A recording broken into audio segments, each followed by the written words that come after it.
Good afternoon. It's 1 p.m. Central. That's from Dallas up to Fargo. And this is the Wednesday Spectacular on Micro Effect Radio.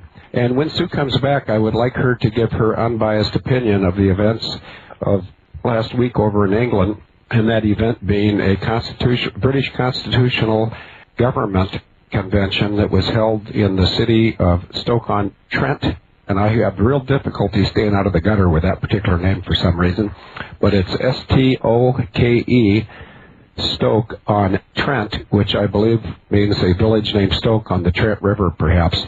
And we had an all-day event there that started in the morning of Saturday, the 2nd of April, and it wrapped up around 5:30 or 6 p.m. on Saturday, the 2nd of April. And once we get Suki Slicer, or as you may know her, Sue, from Nottingham, once we get her back loud and clear, I'll let her paint a picture of what went on. I do believe it was regarded as a fairly large success for the UK Column, which is a newspaper in Plymouth, England, and also the British Constitutional Government Group. And the word that was used the most, I would say, of any word that was used redundantly would have been treason, as the people over in England, and I'm differentiating England from other parts of the British Empire, if you will. That's poor choice of words. What I meant to say was the United Kingdom. But England and the English feel that they are being treated in a treasonous fashion by their questionable leader named David Cameron. And I say questionable because they have the same questions of his background and what he stands for and who he serves, just as in ever increasing numbers, people in the United States of America are waking up to realize that somehow a person of unknown background who was a Muslim student from Indonesia when he went to Punahou School after his mother disowned him and sent him to live with his grandparents. And by the way, I also went to Punahou School, and it shouldn't be difficult to find a Punahou yearbook from the class of 1979 and see how he presented himself in 1978 and 79. And Sue, are you still fumbling around, or are you back among the living now? Well, I'm still fumbling. Can you hear me fumbling? Yes, I can hear you loud and clear. So let me know when you're ready to converse, because I'd like to turn it over to you to talk about what went on Saturday. And you're not going to hear any noise other than my voice and your voice. And then every 30 minutes we'll get a little bit of music as we go to a break. So don't expect to hear anything other than my voice and your voice. Sorry, Phil, I'm having real problems with this chat room tonight. It won't allow me into the chat room. I can hear you. I can chat now on Skype, but I can't do anything in the chat room, and I'm trying to clear my history to try and speed it up as recommended by Richie Witchy a few weeks ago. So I'm just doing that in case it might speed things up. But what I was just hearing from you whilst I was trying to get back onto the chat room is exactly right about what happened on Saturday. And the word is treason, and the other word is freedom. And the vibes I got from that room was just awesome. It just filled me up with hope and joy, and to know that there were so many people over here and as well as over there that really are sick to death of this war against all of us. And we all have abundant hope that, you know, the situation is not hopeless, but we just have to do the right thing the right way. And Field, I have to say, it's fantastic. He went down a storm, and I don't think he's had as many hugs in a long time, because he was like a magnet for the women, and the men just wanted to talk to him, and he almost had them in the aisles rolling around, obviously because his humour's infective. And effective. You know what I mean? Yes. Yes, you do. Of course you do. So everybody, you know, just had a great time with him, and he moved about from pillar to post, covered virtually everything you could cover about the entire so-called conspiracy, which isn't a conspiracy. And it was just a joy to be around him and Brian Gerrish and Roger Hayes and Mike Robinson, and all the friends I met, and Andrew, who sadly was had Agent Fanny Galore, foisted upon him, bless him, and we'd only just met kind of an hour before.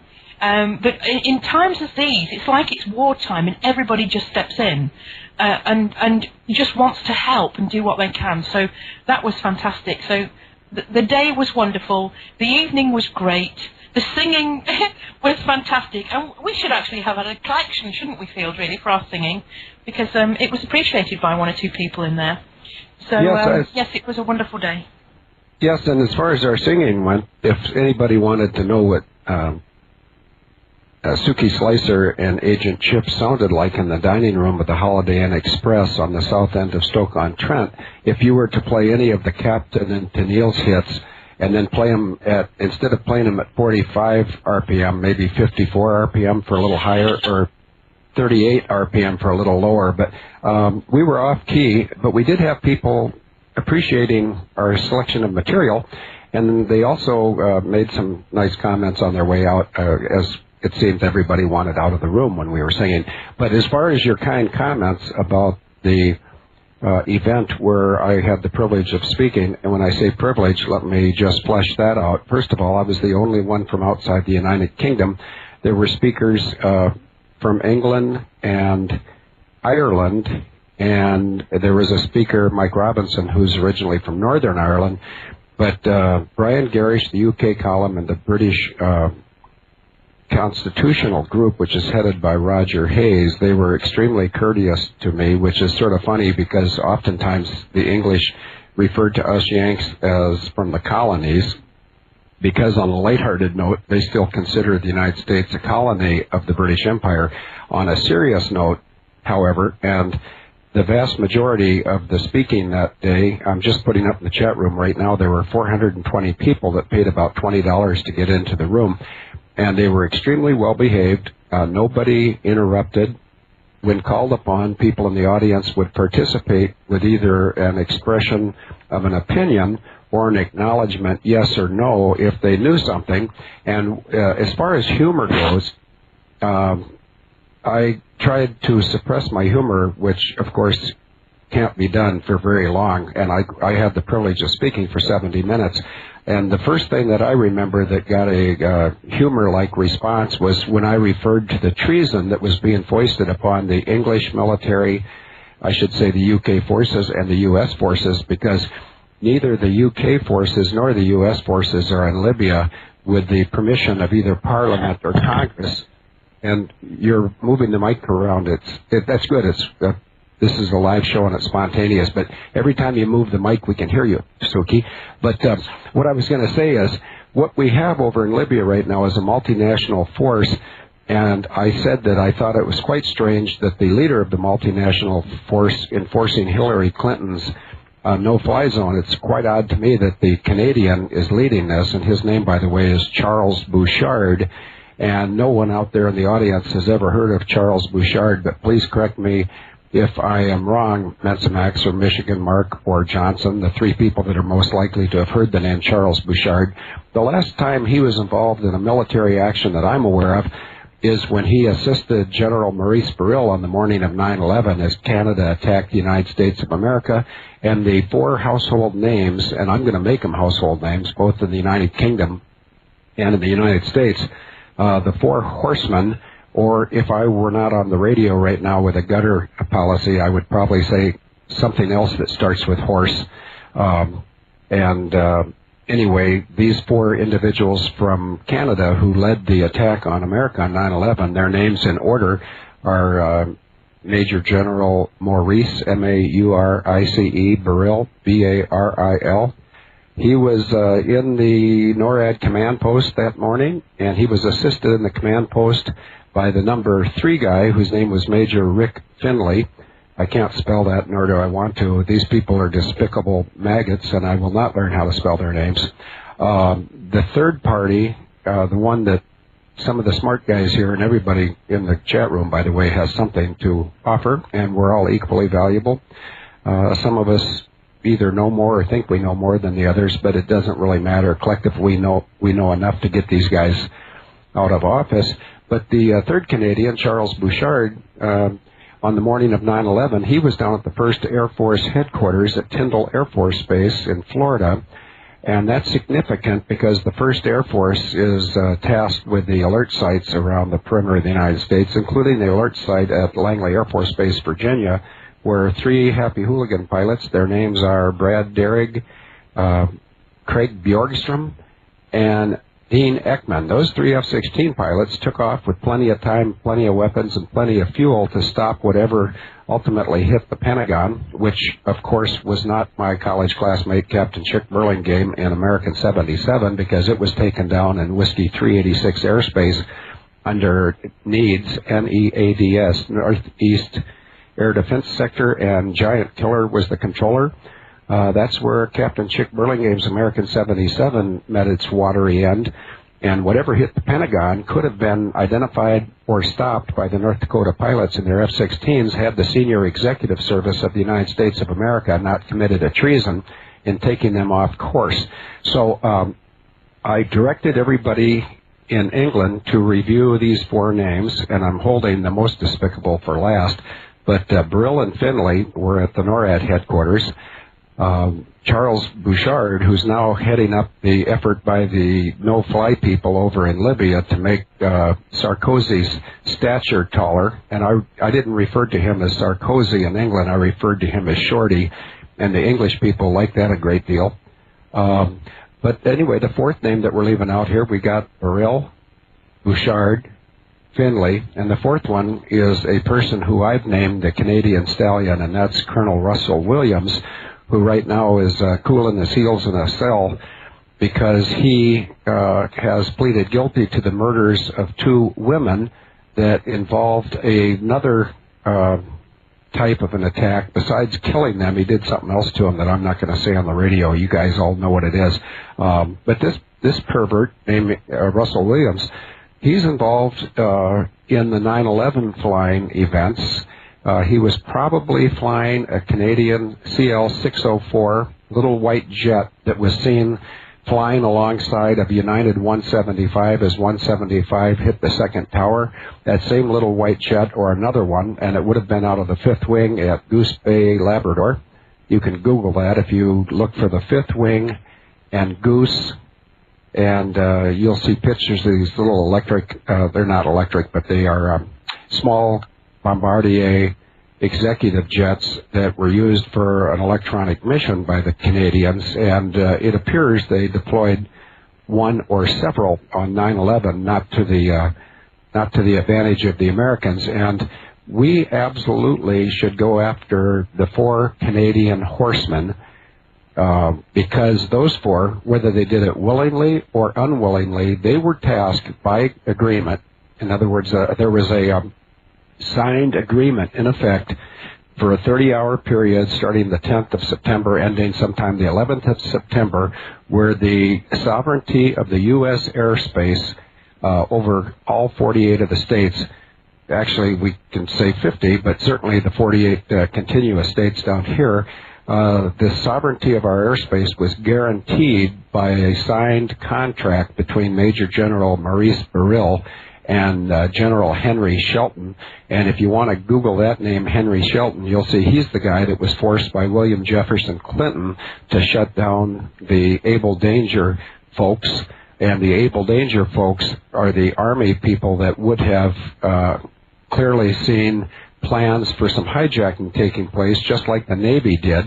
Now, the Navy, they found out about this stuff by hacking into an underwater, I guess you'd say a submarine, but it was in fact a submarine vessel that stopped over a fiber optic cable at the bottom of the Atlantic, and they tapped into it, and they discovered the plans for the attack of 9/11, and so they were summarily rewarded by the perpetrators of 9/11 by a laser-specific strike on the Navy Command Center, which is where Gerald DeCanto, and I'll say that slowly, Captain Gerald DeCanto, spelled Delta Echo Charlie Oscar November Tango Oscar. Captain Gerald DeCanto was in command of the Navy Command Center. He would be answering to the Secretary of the Navy and, of course, the a chairman of the Joint Chiefs as well as a Navy member on the Joint Chiefs. But he actually had the hammer for the whole Navy, and it was a flying object that came through his window and killed him that was the payback for the Navy almost stopping the treason of 9/11. And I say treason because the senior executive service, who all of their members owe loyalty to the United States of America, they collectively violated their oath on 9/11 when they helped the Canadians and the French attack America for the benefit of a military term, R&R. Now, I put this out to the chat room just to make sure I'm still getting through, and I'm going to turn it over to you here in a minute, Sue. But if Johnson or if Liberty or Michigan Mark could let me know we're still getting through it, I appreciate that. The treason that was foisted upon the United States of America, our citizens and our victims in Afghanistan, Iraq, and now Libya, that treason was 1/3 of a three-legged operation where the Canadians attacked America. That's an act of war, folks. And I'm trying to remain calm here, as I recommend everyone else does. But when one nation attacks another, that is an act of war. Now, I doubt if Steve Harper, the Canadian Prime Minister, temporarily, I doubt if he authorized that, but he certainly is in a position now where he needs to clean house. And if little shy Stevie Harper doesn't clean house, Abel Danger will clean it for him. And if that sounds like boastful, idle talk, I think that Sue would say that our presence over in England sort of lit up the room. And I'm hoping, Sue, and maybe you can lend a little to this effort, but I'm hoping to go to the next British Constitutional Group meeting, wherever it is. And one more thing before I put a zipper on my lip. I will tell you that Jim Coor of the Coors Irish Celtic music, thank you very much, Michigan Mark, loud and clear, he says. It's a little difficult here because for both Sue and I, we're talking into a vacuum. So without comments from you guys in the chat room, we don't know how we're doing. Jim Coor, who's the male sibling in the quartet known as the Coors, C-O-R-R-S, not like the beer in Colorado. But he's a 9/11 Truth activist, and he's hosting a 2-day event. It starts off June 11th in Dublin, Ireland. It moves to his hometown of Dundalk, Ireland, on the 12th. I'm hoping to go to that, Sue. Whether I go as a spectator or something else is beyond my control. But Sue, would you like to jump in now and give me a rest while I watch the chat room and make sure that these four horses, whatevers, from Canada get the type of treatment they certainly are deserving from we the American taxpayers as well as our allies across the sea in England, both nations which are under treasonous attack by Cameron and Obama. Over to you, Sue. Thanks, Field. One of the things that was going on in the room behind me on Saturday was there was a group of people who really, I could sense them wriggling around when you were talking about 9/11. They were delighted to hear your version of events behind the scenes because they'd seen, obviously, all the footage and everything that's been all over the lamestream media since 9/11, and they were very interested, and many people were taking notes around me and were very excited by your explanation. So I'm sure they can't wait for your talk to actually appear on the internet, as I can't, because it was great. So what's needed is that another angle which you gave on 9/11, because we've seen the no planes theory and we've seen the so-called terrorist theory, but yours is a completely different insight, which I don't know why it hasn't, become more mainstream on the internet, but obviously finally now it is, and it's obviously drawing a lot of attention. So I was a bit sad actually about the numbers on Saturday. There were a lot of people. There were between 400 and 500 people, but that room on previous occasions has been chock full. But I'm guessing that because people are coming from all over the country, the price of fuel over here is just a bit restrictive. I mean, it's so incredibly expensive. And I've just been listening to, I don't know whether he's disinfo or what, but he's just actually sparked my interest again in the last half an hour or so, is Lindsay Williams. I know some people think he's disinfo. What he says, in my opinion, is true, but whether he's working on behalf of some force that, is allowing him to put this information out there, because what he's saying is already underway. He's not saying this is going to happen in 2 years' time. He's just confirming what's happening now. So it looks like they're trying to put the price of gasoline up to between $200 and $300 a barrel. Now, I don't know about you, Field, and the people in the chat room, but I'm at a loss personally as to what I can do. And the majority of people around me just seem to think that, oh, well, we just have to get on with it. And we've gone past that. We just have to get on with it. And that's why such meetings as happened on Saturday and the events coming up in Ireland are so important, because it's important to actually physically see the people who are on the right side, and make contact to know that they are real and not just someone in cyberspace. So as regards meeting up and everything, yes, we've got to do all of that, but we've also, well, what do we do? What do we do? I'm sick to death of sitting here day after day watching the bad news flood in. And in actual fact, half the time, that bad news, it seems to me, is part of the agenda. And because we're in such an important time cosmologically, and I'm going back to kind of, the Moorish roots, or some would say Druish roots, whoever was there then, and in my opinion, had the information that they knew, the knowledge that they knew, stolen, and in actual fact I believe that America was set up on the bedrock of that knowledge having been stolen, then their plan is coming to fruition, because they knew this specific time was coming, and they had to get everything ready so that when anything bad happened, they could actually just clean up afterwards. They were in control of the major things they needed to start everything properly after they'd crashed it all. And of course, this comes from the motto Ordo ab Chaos, which is order out of chaos. And that's how the cycles of nature work. You only have to look at the year. Everything dies off in the winter and everything's born again in the spring. And so too happens with ourselves, I believe, and whatever comes next after this life. And they've got this down to a fine art, and it's how they drive things by building them up, making a killing out of them, and then actually killing off the thing that they've made their killing on. So we're looking now at their attack on the Middle East. And Lindsay Williams has just been saying that all of the royal family... Sorry, we're near a break. Yes, we are. And when we come back from this break, we'll get your opinion on the royal family, and let me use some of my English humor to suggest that the royals are actually from Germany. Some would say they're Nazis, and I'll look for your input immediately following this 3-minute break here on the Micro Effect Radio Network with Able Danger News. Thank you, and see you in 3 minutes. Okay, Sue, we're back, and for everyone who's not named Sue, this is Field McConnell and myself and Sue Freeman from Nottingham, England today are filling in for the absent David Hawkins. His wife had a little medical event yesterday. Here's a new tone you guys haven't heard. Somebody's trying to get a hold of me, but I'll just blow them off. In fact, I think it's someone. I just got a phone call from a number in Wisconsin I didn't recognize. Hey, look at this. They're calling again. Yeah. Anyway, this person who's trying to get a hold of me is someone who claims that she's the Queen of America.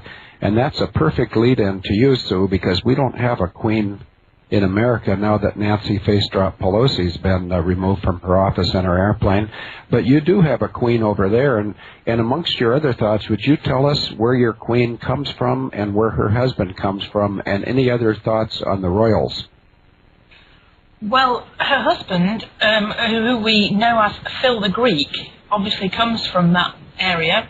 And she, if you just go on a page of Wikipedia and put in kind of George III or whatever, you'll see that the so-called royal families of the world have been globalized for centuries. And there's nothing English or British about the Queen and the royal family. So I have to surmise that it's another con. So in actual fact, on Sunday, it was Mother's Day over here, and I was, the thought crossed my mind to write a letter to the Queen, because so many people at the meeting on Saturday had mentioned the word treason. And many people don't actually believe the Queen is involved in the so-called conspiracy. Now, I won't tell you what my opinion is, because I'm not sure, but I err on the side of caution with that one. But I thought, because this is modern times and the so-called royal family, or the what do you call it, their office, have actually put the royal family on Facebook, I thought, well, why not write an open letter to the Queen? So I'm working on an open letter to the Queen, and I shall tell her that were once called her subjects, now called citizens, which, you know, is part of the manoeuvre from us actually being lawful free men under common law, to now being corporate slaves under statutes, codes and ordinances. So I'm writing this letter to her just to tell her how the people of this country feel, and the wider world, obviously, and the fact that she's doing nothing whilst her so-called government appear to be handing over the armed forces and making them redundant, losing their hardware. This is just unbelievable. It's as if they're pulling down all the defences of this country in order to allow a full frontal attack, as it were. Now, I'm absolutely no fan of war, and fundamentally I believe that war is totally unnecessary when you have a situation where everybody agrees to accept what they have and to live within the confines of what they have, and to trade by consensus or agreement. Now, at the moment, we're just being bullied and pushed around into accepting the people that we've so-called elected are actually doing, i.e. what's called a no-fly agreement over Libya actually turned out immediately to be a bombing raid. Now, this is just bonkers in the extreme, totally illegal, obviously, but they went to the UN, and because obviously we'd had this fracas before with Tony Blair not getting the agreement of the UN, or not having the backing of the UN, so this time they've gone straight for the UN. But let's face it, the UN sits on land that was given by the Rockefeller family, built on an area called Blood Alley, which was an abattoir. And if anybody knows these people, they build their empire upon the death of many millions. So they've built the UN building upon the land that was an abattoir.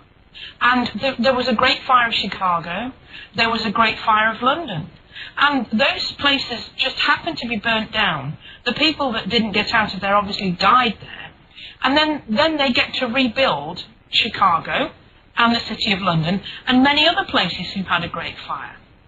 So you have to ask serious questions about these events that have gone on through history. I mean, I'm sorry, I can't take anything at face value anymore. And I get a bit long in the tooth with people because, you know, they look at me and they just think, oh yes, I know what you think, you know, when we're discussing something. But you have to say that the reality that we're supposed to be living in is completely different from the reality that these people have been manipulating over the centuries. So, you know, we're just in another manipulated war, presumably because they want to get rid of their once favourite dictator now and put in another dictator. But the royal family I was actually referring to, Field, was the so-called Saudi royal family. And there's a book which I haven't read called The House of Bush, House of Saud, which I expect some people in the chat room have read. And, you know, if you look at the background of the Bushes, they have links, allegedly, to Germany and post-war and the CIA, and we know the CIA came out of kind of the remnants of the SS. You know, we're looking at a fairy story playing out in real time, killing innocent people for total domination of the planet. So Lindsay Williams has just said that all the royal family in the Middle East and all the so-called leaders in places like Bahrain and Yemen are all going to be deposed and removed over the next few months. Presumably this is the coup d'etat at the end of the line for these people who were put in power by the mindset, you know, a few decades ago, and they're calling to collect now. So, what we're witnessing is the total final control and takeover of the natural resources of the planet. And of course, on Saturday, I don't know, do you want me to carry on about this regarding the lawful bank that Roger Hayes was talking about? Yes, please do. And describe who Roger Hayes is and what he's a leader of, because Americans would not know that if it wasn't for me and you. No, of course not. Well, a couple of weeks ago, I went up to we were called to help at some event going on in Birkenhead, which is just across the River Mersey from Liverpool. And it turned out, I discovered by mid-afternoon when I'd been walking around Birkenhead with a black umbrella as requested, that it was Roger Hayes, who is a staunch member of Lawful Rebellion, as I am, and an activist with UK Column, etc. And he was in court that day regarding his council tax, which is a local state tax, if you like, because we have a county council and you have a state similar kind of setup. And he's not against paying tax, but he's for paying lawful taxes to people who aren't ripping us off and lying to us, which I totally agree with. I'm absolutely for that too. And so Roger Hayes, we went and we protested. You can go onto YouTube and see Birkenhead, 7th of March. You can see us outside the court building. I didn't go into the building, but that was great to see. There were 400 or 500 people there on that day, even 600, some would say. Just to support someone who's actually making a stand and exposing the court system, which is built upon more lies. So Roger Hayes has, for quite a while, been talking about creating a bank. Now, everything that's going on at the moment, we need, as I keep droning on about, sorry, but I will keep going on about it, we need the military, in particular, and the police on the side of right-thinking people, as you know. And the only way to get that is to have money to pay them so that they will come over. So that because they may be not wide awake for now, knowing all that we may know, but we've got to have a force with us that is a force for good, not a force protecting the people who wish to control the entire planet. So get this lawful bank up and running, which is what Roger was talking about on Saturday. You can actually go to the website. It's called lawfulbank.com. I think that's right. I didn't check it. I'm sorry, before we started the show. But it just sets out basically what they're trying to do, and it's going to be no interest. And this might hack somebody off, might hack a few people off. It will be based on no interest, but you will pay a fee when you set something up, like 10% to have a loan and all of this kind of thing. But you will have an interest in it because you will buy into it. You will pay £100 in as a pledge, and that pledge may be required to be used. And you can buy a bigger pledge or stay at £100. But it will be done on a more local basis, which I absolutely agree with, because we mustn't fall into the trap of doing all this on a global basis straight away. And in fact, we may never do it on a global basis ever again. Because I don't know about your mum, and certainly my mum used to say to me, do not put all your eggs in one basket, which of course I knew right from the start when Tony Blair used to bleat on about globalisation, that there was something going on. This was in kind of the mid-90s. And I knew it was a scam, and of course it proved to be when everything we said, he said he would do, he did the complete opposite, which is what all these people do. So I'm seriously going to work on this lawful bank and get involved with it. But of course we have to have a caveat up front, which alerts the police in particular, and sheriffs, etc., that you have over there, and local councillors, etc., that there is going to be trouble with this because there is a banking cartel, and this cartel do not want any competition. So there has to be, and if anybody's listening to this in England who's involved with Lawful Bank, we have to put a caveat right out into the open, explaining what this is and explaining who will be attacking this system that we're hoping to set up.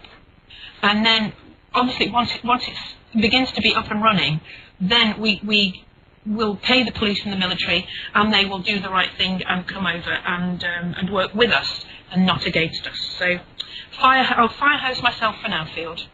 Okay, well, that's better than a gutter deal. In fact, I wonder who the gutter police is today. I'm sure we have one, and I'm sure that we won't need one because we're a bunch of adults here, and even though we sometimes get a little bit exasperated with what's going on around us, there's no reason for us to stoop to the level of the perpetrators and become uncivilized. However, that's not to say it's not perfectly okay for me to waltz over to England and refer to President, what's-his-name, as Shorty. And the English people seem to like that because as part of the treason that's being foisted upon the English, and before you think that doesn't matter because we're not English, just think of where we came from. And we came from Plymouth on ships and landed at Plymouth Rock. And so England and the United States of America are both under attack by the same perpetrators. And the reason that we're under attack is between the United Kingdom and the United States, we once had very powerful military. And if you don't think that the United States is being taken down, take a look at the number of ships, the number of fighter wings over there in England right now. The fleet size of the Royal Navy has just reached the level of it where it was in 1633. So 400, let me do the math here. Nope, not quite 400. That would be 378 years later. Whatever the Royal Navy had become at its best, it's now heading backwards. That is a discretionary choice made by the global elitist bankers who may want, in fact, this is way beyond my level, so I'm going to submit right now to Mensa Max, Richard, Johnson, and Michigan Mark. I'd sure like your opinions on what I'm about ready to say, but what I'm going to say is speaking purely from a military head count, and I'm talking about number of ships, number of aircraft, number of foot soldiers. England has a very paltry department it's called the Ministry of Defense. And we in America should take a look at what the bankers are doing to England and why, and just realize that it's exactly the same as what has been going on around here ever since, and I'm not being political because I dislike both political parties, and I really dislike treasonous traitors, but during Clinton's first couple of years, he shut down Able Danger. He started pulling the air out of the military, and like Sue, I also think that the military should not be used for adventures where some global bankers want to shut down Sharia banking in MENA, and by the way, that's a brain teaser, because some of the real fast thinkers out there are thinking that MENA means Mena, Arkansas, where Barry Seal once brought $33 billion worth of cocaine into the country, but that's not the MENA I'm talking about. There's another MENA, M-E-N-A. It stands for Middle East and North Africa, and a lot of these Rothschild military adventures are kicking off in those nations for a duplicity of reasons, but one reason is the Sharia banks. The Sharia banks are not that dissimilar from what Roger Hayes is doing in England, which is setting up legal banks that will compete with the banking empire of the elitist, because what I grew up thinking was the American dream, which is home ownership, I think today it's an American nightmare. And today, as I speak on April, whatever day it is, April 7th of 2011, I believe 10% of the homes in America are in foreclosure, and there's so many of them that they can't really, the banks themselves can't do a whole lot to the people that are not paying their mortgages. And I think that by not paying your mortgage, we can not only send a very serious signal to the bankers that we've had enough and we'd like an option, but also at some point the bankers have to come out of the woodwork and declare who they are that's getting gouged by the non-payment of all these mortgages. Now, I'm not going to give myself a fire hose because I wish David was here so I could give him one, but one should never fire hose oneself. But Sue, if you want to jump at any point, just jump in, and I'm going to go to the chat room and see what's cooking here. Sharia gets the hackles up of some so-called right-thinking truthers, sadly. Oh, that's you. I didn't even... Sue, why don't you address that? Because it seems because of the influence of the mainstream media in what some would call the civilized nations, and I'm not so sure how civilized it is to attack sequentially Iraq, Afghanistan, and Libya simply because we can. And I find it more repugnant that neither the ship jumper named David Cameron, who, by the way, his Scottish roots and Scottish reminds me of Holly Grigg, so I hope that you will discuss Holly Grigg's appearance on Saturday. But keep in mind that Scotland is where the pedophile issue is not pursued in the least. Holly Griggs, the Downs lady, she's now 31 years old, starting very early in life. Her father and her brother started doing something inappropriate. They were soon joined by her social worker, her sheriff, her attorney, and I will defer to someone in Scotland. Perhaps Fanny Galore might know, and maybe she doesn't. Maybe someone in England knows. It would be interesting to know if any judicial people joined in the Holly Grigg ceremony. But I did speak to Holly and her mother at length, both on Friday the 1st of April and Saturday the 2nd of April. And when I was given the opportunity to speak, the very first thing out of my mouth was to acknowledge Holly Grigg as the most well-recognized, honest face in the world. And I'm going to say that again real slowly. Holly Grigg, I believe, has the most widely recognized, honest face in the world. And there's faces such as David Cameron or Nick Clegg or Tony Blair, or as the English call him, Tony B. Liar. It's funny, Tony apparently has fits of memory problems because he was arrested on a male prostitution charge, I understand. And when asked to identify himself, he said his name was Tony Linton, L-Y-N-T-O-N, Tony Linton. The significance of that is he apparently forgot to mention his last name. His middle name is Linton, his first name's Tony, his last name's Blair. And, he is, I'm sure, not the best that the English have to offer in terms of diplomacy and civility. And, of course, I would say the same is true of Barry Soetoro. He's not the best that Kenya has to offer in terms of diplomacy, civility, or military leadership, because any military leader, and he is supposedly the commander-in-chief, any commander-in-chief should not send combat troops into harm's way without the blessing of Congress. An exception to that legally, and I want to be corrected immediately in the chat room if I'm wrong, the United States Marine Corps can be sent abroad without talking to Congress. If you want the Army, the Navy, or the Air Force to go start killing people indiscriminately, such as we're doing right now in Libya and Afghanistan, you've got to run that by the 595 or so congressional persons and the senators, and sadly Barry Soetoro and David Cameron are not doing that. They're sending the UK and the US forces to further get stressed, over deployment stress, while meanwhile Sarkozy hopes to get taller, and General Bouchard hopes his connections to the 9/11 attack, where Canada attacked the United States when they were supposed to be defending us. This is an act of war, and I think that April Danger is going to get into another gear here pretty soon, and hopefully we will be going back to the United Kingdom to speak within the next 60 days. And knowing how well the English people liked the last speaking engagement, I would be encouraged to tweak it up. And it's not a matter of me or my name. It's a matter that someone needs to tweak this up. And I've thought for a number of years that when the truth of 9/11 comes, it will come from outside the United States.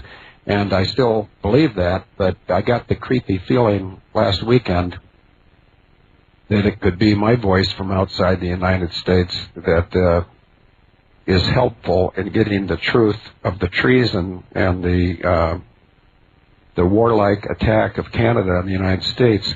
These things will be addressed. I do know that the Bilderberg Group, which of course is effectively the elitist bankers, there's terrible infighting going on there now, and I don't know if it's because they have genuine differences in their opinion about how to stop the mortgage mess that they've created, or if they wonder if one or more of their members is feeding information to a private intelligence group. But whatever the cause of their paranoia is, it's good for us and bad for them. So anything that we as Able Danger can do to increase the paranoid behavior of the R&R twins, and to those of us who've served in the United States military forces, and that includes the lady from Scotland named Fanny Galore, who was a U.S. Navy hospital corpsman at Keflavik, at Camp Pendleton, I think, or Swamp Lejeune, and then RAF Brody. I just love that name. Royal Air Force Base Brawdy, B-R-A-W-D-Y. It's in Wales. And Fanny Galore just said something. Fanny, it says it's you, Field. Okay, I don't know what that means, but perhaps she means that I'm supposed to be carrying this message, and I'm more than happy to do that as a co-equal member of Able Danger, and I don't want anyone to think that this is something that any private individual would willingly sign up for, because if it weren't for having a very powerful advocate, anyone trying this would disappear. Which brings us to Dan Handley, the United Airlines whistleblower who has been silent for about 60 days. And Richard says God is not a U.S. citizen. And Richard, could you explain that? I think God's in charge of this country, or used to be. And well, we'll get back to God, Richard, and Sue Freeman as soon as we come back from this first hour break. This is the Micro Effect Radio Network. You've got the Able Danger News team. Today it's Sue Freeman and Field McConnell, and we'll see you on the other side of the 3-minute break. Thank you. Welcome back. This is Field McConnell from Able Danger, along with Sue Freeman from the Able Danger office in Nottingham, England. And we're on the Micro Effect Radio Network. Thank you very much to owner Joe McNeil and his wife. And thanks for having the confidence in us and also the tolerance of us. And I want to say that we've had a 1-hour gutter-free adventure, so I hope that goes on for another 2 hours. And I see a comment here from W. Broaden that somebody got kicked out because you started talking about 9/11. I'm not sure what Broaden's talking about, who got kicked out of what. Maybe you could send me a chat, W. Broaden, and tell me what you're talking about while I listen to the smooth voice of Suki Slicer from Nottingham, which is not far from Kelmarsh, and I'll put a link to Kelmarsh up so you can see where the beautiful countryside that's not a stone's throw from where her voice is coming to us today. So, Sue, you were going to talk about something, and do you recall what it was, or should I pretend like I do? You were going to ask me to talk about something, then you went to talk about it.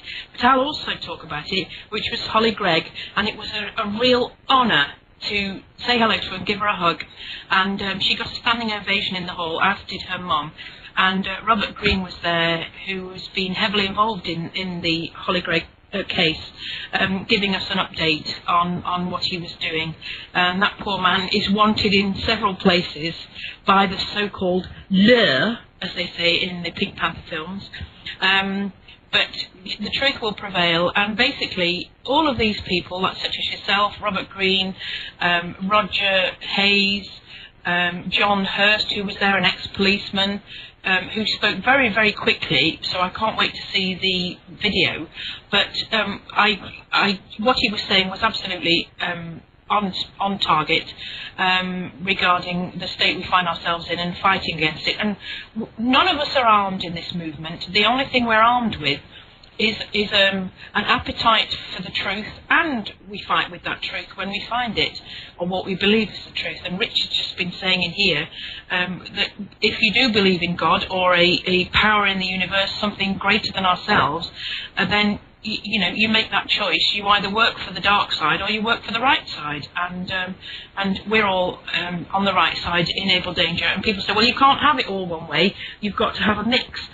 Well, when you're faced with pure evil and you realise that the generations in your own family have all been duped and have been born, lived, fought in illegal, immoral and totally unnecessary wars and died because of the lies of this mindset that has the audacity to try to do this again in Libya and the rest of the area around North Africa, then, you know, as it says, it's your right, it's your duty to throw off such government and so-called allied think tanks and political parties, etc. So, what do you say? We're doing the right thing, and there's nothing else to be done. Never mind going on holiday and booking a holiday, or watching Dancing with the Stars or whatever. We've got to be here. We've got to be doing what we do. We've got to be receiving this information, channeling it the best way for each one of us, and then putting it back out there. The thing is that most people don't actually put it back out there, and that's what we've stifled ourselves with. 24/7, well, not 24/7, but as many hours in a day as possible. I just read and read and read and watch and listen, and in the end I find myself really incapable of concentrating on one particular topic, because this thing it just goes through every facet of our lives. So I can't concentrate on one. I know a little bit about a lot of things. I don't know a lot about one specific thing. So that's why I won't kind of put myself up for being on the show generally, because I just generalise about everything. But I'm unfortunately able to see, if unfortunate is the right word, the big picture, whereas a lot of people don't actually want to see the big picture, and they just see what they can see in front of them. So I'm more than happy to see the big picture and to try and do what I can about it. And like most of us here, I know Richie and Fanny and Vanny and all of these people, all of them down there, this is their life's work now. This is what we do. And nothing else really matters. Yes, we love our families, we do what's right. But when this thing comes to your door and it's stealing off you under the guise of foreign wars to increase the price of your gasoline, and we've just got a thing going on in here in West Bridgeford in Nottingham, that they've now put a stealth tax on one of the wheelie bins they collect. It's garden waste bin. And they introduced all of these things. It must be 5 or 6 years ago. The time goes so quickly. And due to global warming and doing the right thing regarding that scam, they gave us all 3 massive wheelie bins. One was for garden waste, one was for recycling plastics, cardboard, etc., and the other one was for general waste. So now they've decided they're introducing a $50 a year charge to empty the garden waste. So obviously the next thing they'll do is they'll charge you that next year for the recycle, which is what they instigated in the first place, and paid, no doubt, thousands and thousands to the companies manufacturing the wheelie bins. And these wheelie bins are all over the world now. You have them in America, they have them in Germany and all over Europe. We used to have a tin dustbin, and a man used to come and collect it round the back of the house, carry it to the front for us, empty it into the truck, and bring it back and put it outside. Now we all wheel our bin from the back of the house round to the front of the house, and then have to remove it afterwards. So, we've all been taken along. It's actually like a tsunami, which is a tragic word to use. But all of this stuff that they've done, with our money, for us, they're now reneging on that, turning it round, and not only charging us the taxes to do these things, but charging us because they've corporatised everything, and our waste disposal company is Veolia, part of what was Vivendi, which, as I mentioned a week or two ago, is actually a Rothschild company. And they're very, very big in France as well, and obviously other places. But what will also happen is, if we don't use and this is where you realise that this is really cartel/mafia tactics, is that the Somerset Council down south, in the south of England, on Monday, through the BBC, funnily enough, announced that they were actually charging people to take rubbish to their local tip. We have areas that are called council tips, or where you take your rubbish and you can drop it off and drive away. They're now charging people £1.20, which is kind of $2, a trip which will obviously go up in the future, to take stuff down there and drop it off there. So presumably, if you don't fall for their $50 a year green bin tax for your garden waste or your yard waste, then next year you'll also be paying if you want to take it down to the recycling or the tip area. So this is mafia tactics, and again we're stuck with the census. I think you had the census last year, and we're now we're supposed to have filled in our census a week or so ago, and that is actually under threat, duress, and coercion. Because they're saying if you don't give us this information, you can be fined £1,000, which is $1,800. And on the bottom of the letter it says you're breaking the law if you don't fill this in.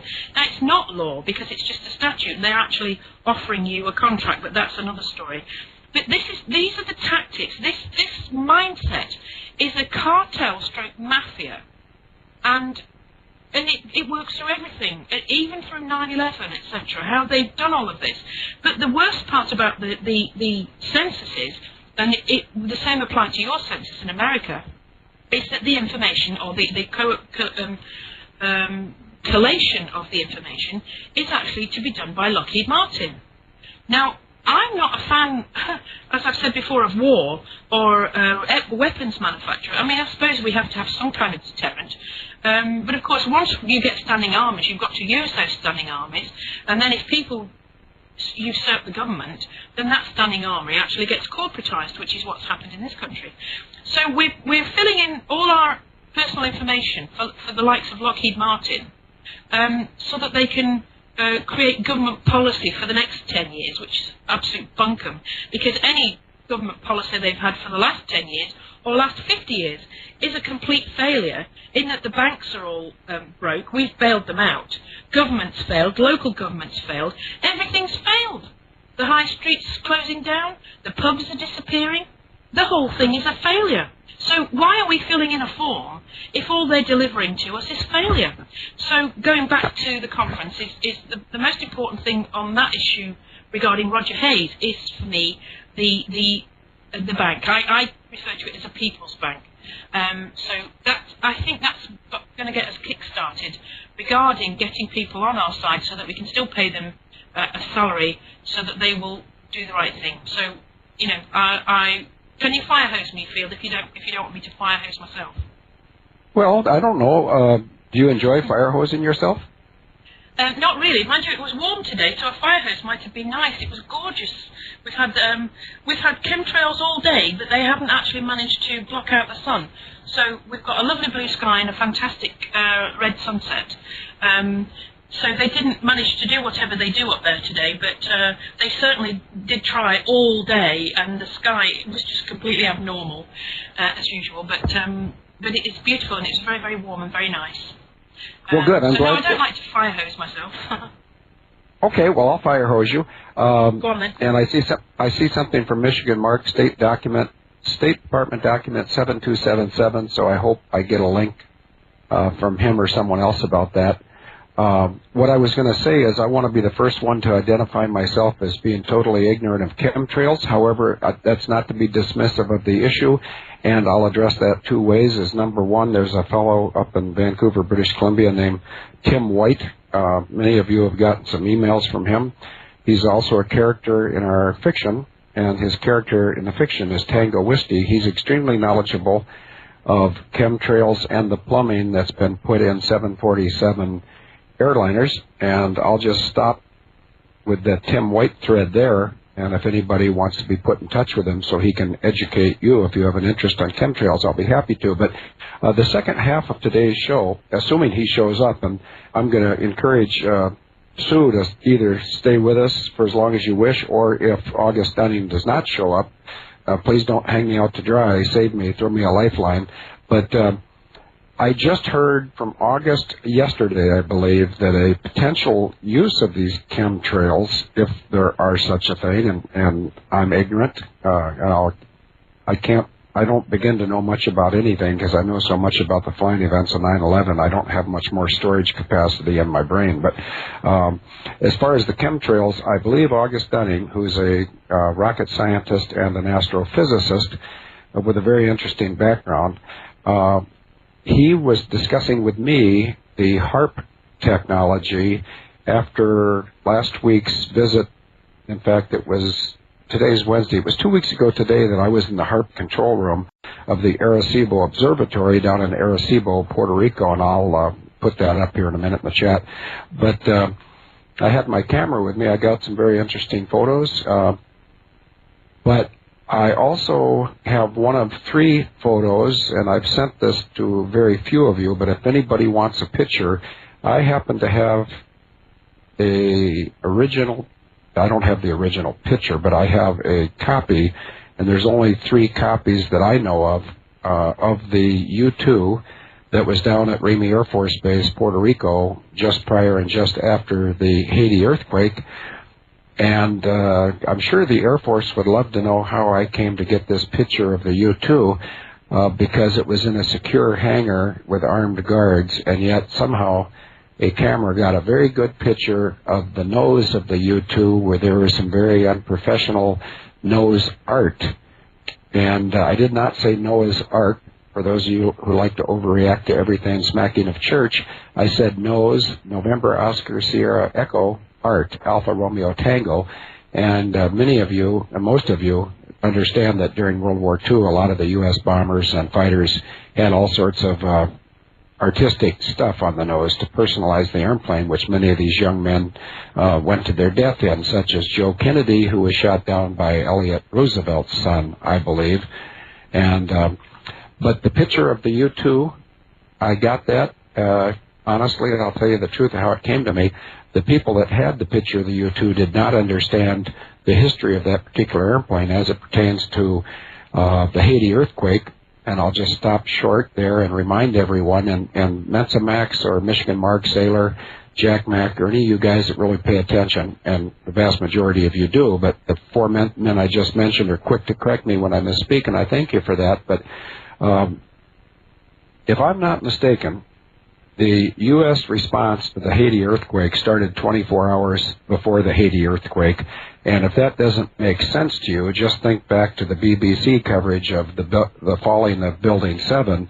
The BBC, under the questionable leadership of Greg Dyke, and I didn't make that name up, Greg Dyke was running BBC when they announced 20 minutes before the collapse of World Trade Center 7 that World Trade Center 7 had collapsed. Now, I'm not real smart, but it seems to me if you're reporting the news of something that has not occurred, perhaps you have been given a script of what is about ready to occur. And I think a more onerous episode would be the fact that the U.S. Relief response to Haiti commenced 24 hours before the Haiti earthquake, which really has me scratching my head. And so I'll turn this over to you again now, Sue, but I just want to say that if anybody wants a picture of that U-2 that was down at Ramey Air Force Base, Puerto Rico, which is now correctly called Borinquen, B-O-R-I-N-Q-U-E-N, Borinquen Coast Guard Air Station. It was a SAC base when I lived there in 63 to 66. It was actually an Air Force asset from 39 to 73. I spent a week down there sniffing around, and I got the picture of the HARP antenna. I got the picture of the U-2 that has surfs up and some other things written on the nose. And it was well worth the expenditure of my time to go down there just to get those 2 photos. So I see that some people are talking about chemtrails, and we will have August Dunning on here for the second 90-minute segment, and I will prompt him to start talking about that too. But over to you, Sue, if you'd like to give me a fire hose now. One good fire hosing deserves another. Indeed. Well, I'm just looking back through the chat room whilst it's working for me, which sadly it doesn't always work. Oh, it's just paused again. I was talking earlier about gas prices, petrol prices as we call it over here, and I'm all for alternative energies, but of course I can't remember who it was mentioned it. it's just stalled again for me, sadly. Yeah, I'm well aware of hydrogen and all of that kind of thing, and I'm very interested in over-unity, and there's a very interesting few videos online regarding someone in Japan, and W. Broaden in the chat room was asking you to ask me about the White Dragon Society. Now, the only White Dragon, the only thing I know about the White Dragon Society is what Benjamin Fulford talks about. Now, at times, Benjamin Fulford says exactly what's on my mind, and then at other times, I just think he's just disinfo. But it would appear his heart's in the right place. But whether he's making this up sometimes, I don't know. We need a lot of Benjamin Fulfords from the heart, believe me, we do. But going back to this over-unity thing, it's said that the Japanese, in fact, Ben Fulford said that the Japanese had, there was a company going there that was sending out over-unity engines, which is magnetic energy, which is non-polluting. Once you've got the piece of kit, you've got energy until you switch the thing off. And that could be possibly one of the reasons why, if Japan was attacked, that they would have done it, because they obviously, this cartel stroke mafia, do not want any competition of any description. So I'm quite interested in that theory, because the videos are online if you want to put over Unity and Japan into YouTube. And then Mike Planet is talking about chemtrails. I've watched them, Mike, all day today, and they're wispy. They're what you would call persistent jet contrails, but they didn't actually form into the normal cloud base. It was at the early afternoon. It was kind of that milky white veil, if you like. But it hasn't actually stayed and blotted out the sun. Normally we would have what I call a chemical sunset, and you look at the sunset and all you see are straight lines in front of it, and it really saddens me to see that all the time, and we're actually under that. And I've read masses of things about what it could be, but it obviously changes the weather. If you're underneath it, it changes the weather right above your head. And these things, if you Google or Google Maps them at times, you can see these things all over the world.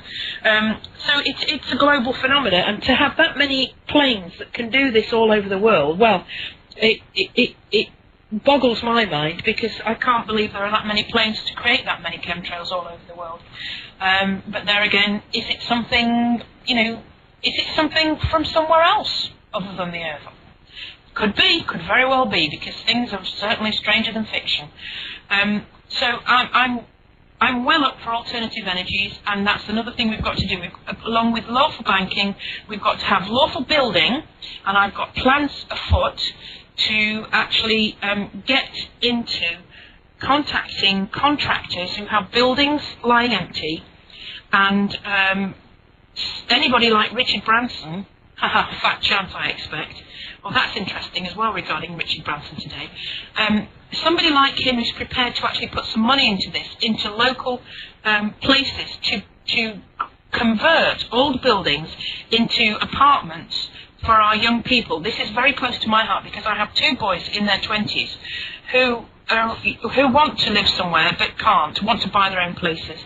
And because the banks aren't lending money, and you've got to have a massive deposit to put down, we need, in all parts of the world, to build places that are going to remain at one price, and that it's just going to be a foothold for people to get onto the market. So that's one way we can get things moving in that respect. And if we do have to have corporations, if everything's going to be run by corporations, then let's get people like IKEA and certain department stores in Britain, and the B&Q, or Home Depot as you call it, all of these companies involved in kitting out these flats for our kids and letting them pay a fair rent, or getting them a mortgage so that they can actually get on the housing ladder. Because, let's face it, you and I know that the housing market was hiked big time in the run-up to 2008. And I was telling my family in 2004 that they were going to crash the market in 2008. I'd read enough information to know that they were trying to bring about a crash. perhaps was going to be 2006. It turned out to finally be 2008 in the end. So I was prepared for it in one sense, but didn't know what form it would take. And I didn't realise that we'd be bailing out the banks and now actually losing the clothes off our very backs in order to cover the loans that our government has taken from these banks, the central banks, to pay for the debt. So we've bailed out the banks, and now we're paying off the debt by stealing everything we've got. So, you know, if it was funny, it'd be a joke, but it's not funny, and it's certainly not a joke. So, you know, there are so many things to address. But going back to chemtrails, it's a very strange field.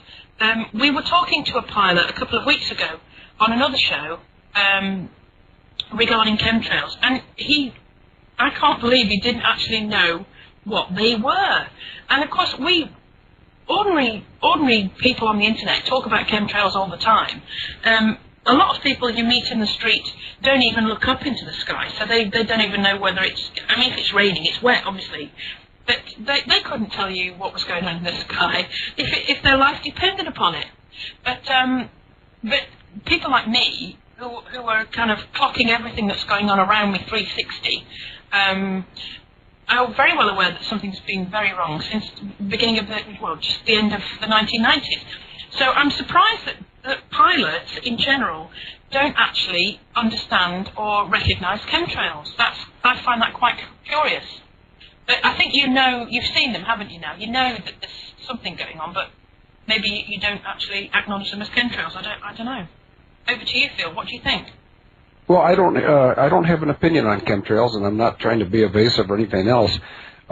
I just stay pretty busy, and when I stay pretty busy, when I get up in the morning, I check emails, and I'm still doing it when I go to bed at night. So I don't. Familiar?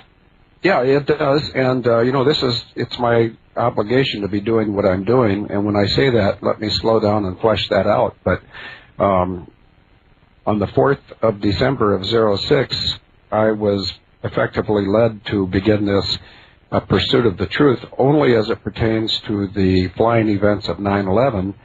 And when I got involved in a rather public and high visibility way, I would suggest, with the truth of 9/11 through 3 federal lawsuits and also 3 attempts to silence me, not in a lethal sense, but in a financial or a pressure sense.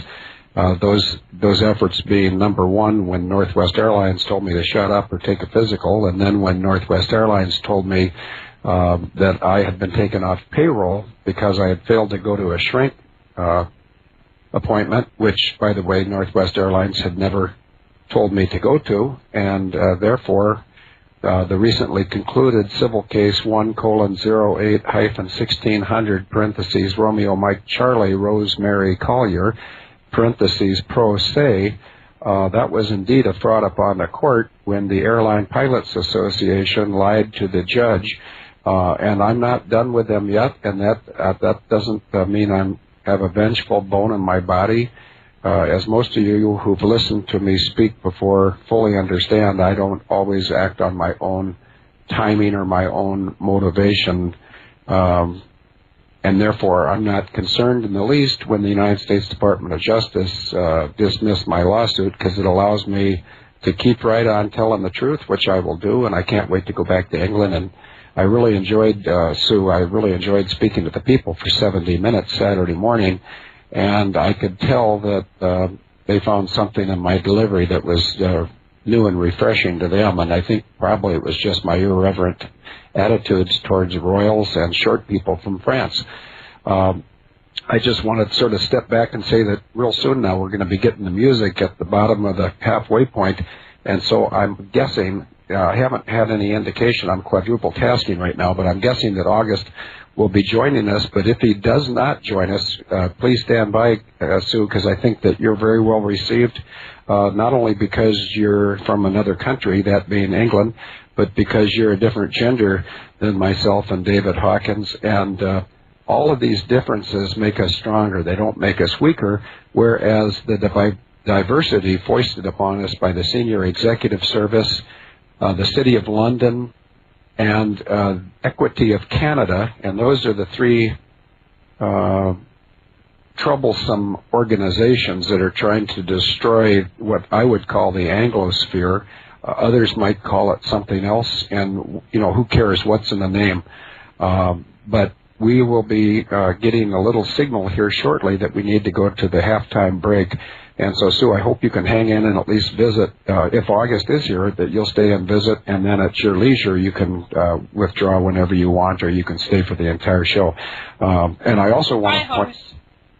Okay, fire hose me. I'll make like a tree and leave. And also, just to say before the break, if you look at the word swords, it's an anagram of words. So we can defeat the swords with words. And we're spelling when we do that. So let's spell it out. Okay. So. Yes, I am. Well, let me introduce you, and then we'll let you answer some questions that have come up in the first hour. The other voice you hear filling in for the absent David Hawkins today probably wouldn't describe himself as I will, but in terms of intellect, he's brilliant, just as is David.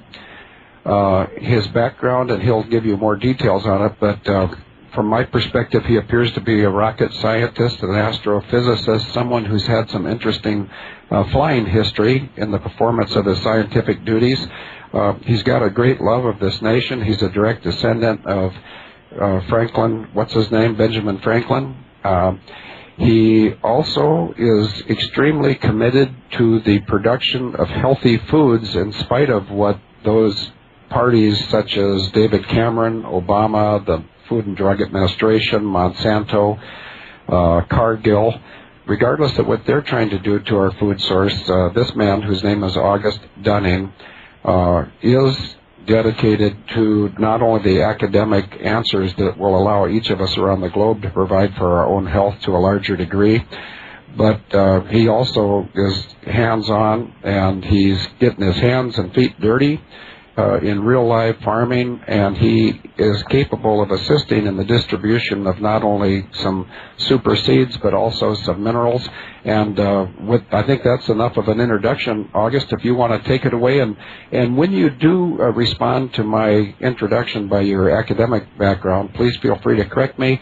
And also, one thing we'd really love to hear from you is if there is any relationship between HARP energy and chemtrails, because I'm totally ignorant of chemtrails. So, August Dunning, the floor is yours. Thank you.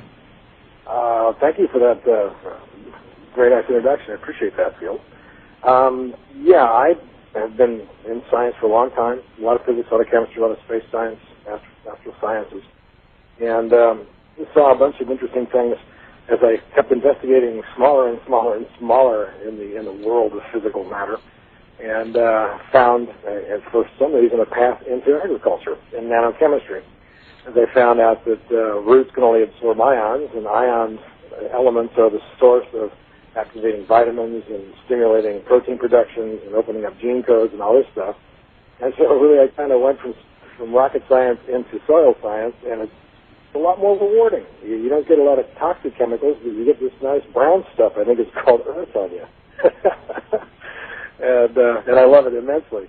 As far as what I do, basically it's producing products that return nutrients to food that have been stripped out from over-harvesting in specific croplands, or even in locations that have never had them. You can just build soil with this stuff.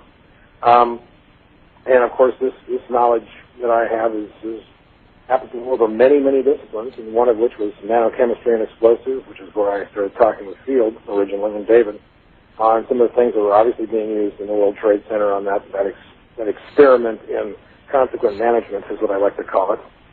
And when it gets into the other things that people are calling, conspiracy theory, nut science, that kind of stuff, I kind of look at these things not specifically as a debunker, because a lot of times what happens in science is the understanding of the physical processes of some machine, be it HARP or a battleship, is generally beyond the conception of someone that isn't really knowledgeable, so they can make false assumptions or think that things can't happen. For instance, if you take a gasoline engine and you claim that gasoline can't run an engine while you don't have any spark plugs in it, that's kind of like how vitamins work now. Vitamins don't work without activation ions. They just don't. B6 can't make 10 amino acids without magnesium, et cetera. It goes right down the line like that. So, understanding these things also is interesting on what happens in our atmosphere if you release large quantities of aluminum. And they've been putting aluminum in jet fuel for a long time, especially in the military, to increase thrust and boost and so forth. But, of course, there's this whole thing of seeding the atmosphere with all sorts of chemicals. They're using silver nitrate to produce clouds. I mean, we all know about that. So the idea of putting stuff in the atmosphere is nothing new. Some of the things they put in the atmosphere are strange, like when Merck Corporation merged the Vista virus and the brucellosis bacteria into a class that could be airborne release, absorbed into the system by inhalation, gone into your cells, and lay dormant until you have specific stresses and environmental pressures put on you, when suddenly you're attacked by some horrible disease, some wasting disease. They talk about these mysterious wasting diseases. But it really has to do with the amount of brucellosis plastids that you may have inhaled since the 1950s, because there's all kinds of stuff like that. So the question was, how does this cloud seeding, or rather the atmospheric release of contrails, work with the HARP technology? And what is HARP? Well, many people know that HARP is a very high energy discharge array that's able to punch holes in the ionosphere, essentially and ostensibly to secure reflection-free communications to military and surveillance satellites and security satellites, reconnaissance satellites of the NRO, without the bounce up the ionosphere to listen in on that communication to that satellite. So the enemy, or whoever we want to call that, can't listen to our transmissions. The problem is, if you back off the energy of the HARP to where it won't punch a hole, but it will reflect off the ionosphere, and you get 2 or 3 or 4 HARPs cooperating in a spherical pool table, kind of billiard direction, and you get 3 or 4 HARPs, and there's not just 1 or 2, there's many around the world, then you could triangulate a common focal point and cause all kinds of induction of energy into the electric field of this planet. Because they're using electric current. We already know there's electric polaric currents that run underneath the surface in the crust that erupt through, even in clear air, and cause lightning that will actually go out into space, these sprites and charms and halos and blue jets and stuff that happen above thunderstorms when the lightning hits. And it turns out those lightning storms only have lightning if these currents erupt out of the surface of the Earth and go through the clouds. Many people think that Columbia was brought down by one of these very energetic bursts of energy that basically just fried it out. And it came down, over Palatine, Texas, after being hit by one of these current loads. And I've seen many pictures of these in time lapse. You can see them because they're very weak light sources, they're very high energy sources. You can see them, and they've been affecting aircraft for years. So the idea is what's happening with HARP, what's happening with earthquakes, what's happening with contrails. Well, contrails may reflect HARP. Aluminum may dampen the signal, the aluminum clouds that they release. It's more a health risk than a HARP synergy. I think the HARP thing is usable as a extortion weapon, basically, a blackmail weapon, and they will use it every now and then if they want to prove a point. Because one can't do it, but if you get 2 or 3 operating the same day, and that's kind of how to prove that theory, is to check the HARP records and see which HARPs are all operating at the same time. And that would check that theory out very quickly. So when you think about some of the things that have happened around the world, well, there's the Arecibo receiver at Puerto Rico. You all saw the movie Contact with Jimmy Foster. And Haiti's real close by Puerto Rico. So if you could bounce the signal off the ionosphere right back down onto Haiti, just fire it straight up and right back down. There may be enough, reflection to do that, or enough time-dependent injection of electric current into those fractures to cause earthquakes. I mean, Haiti sits right on a huge fracture. It's not as though it's an unusual thing for them to have an earthquake. So when we start thinking about these technologies and where they go, and we wonder if these could happen, well, radio telescope gets energy from space and focuses it on a receiver, and that's, bred and figured out what they're looking at. You could put a signal at that receiver and broadcast through the dish and pump it right back up out into space, too. Any visual telescope can do that. You could shine a light into the eyepiece and produce a beam out into space for, say, a closed spacecraft waiting for a signal. I mean, there's lots of things that could happen.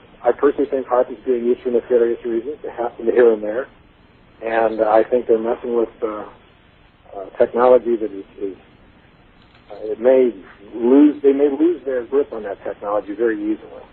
They damage too much of our geomagnetic field or our ionosphere. There's the short answer, Field.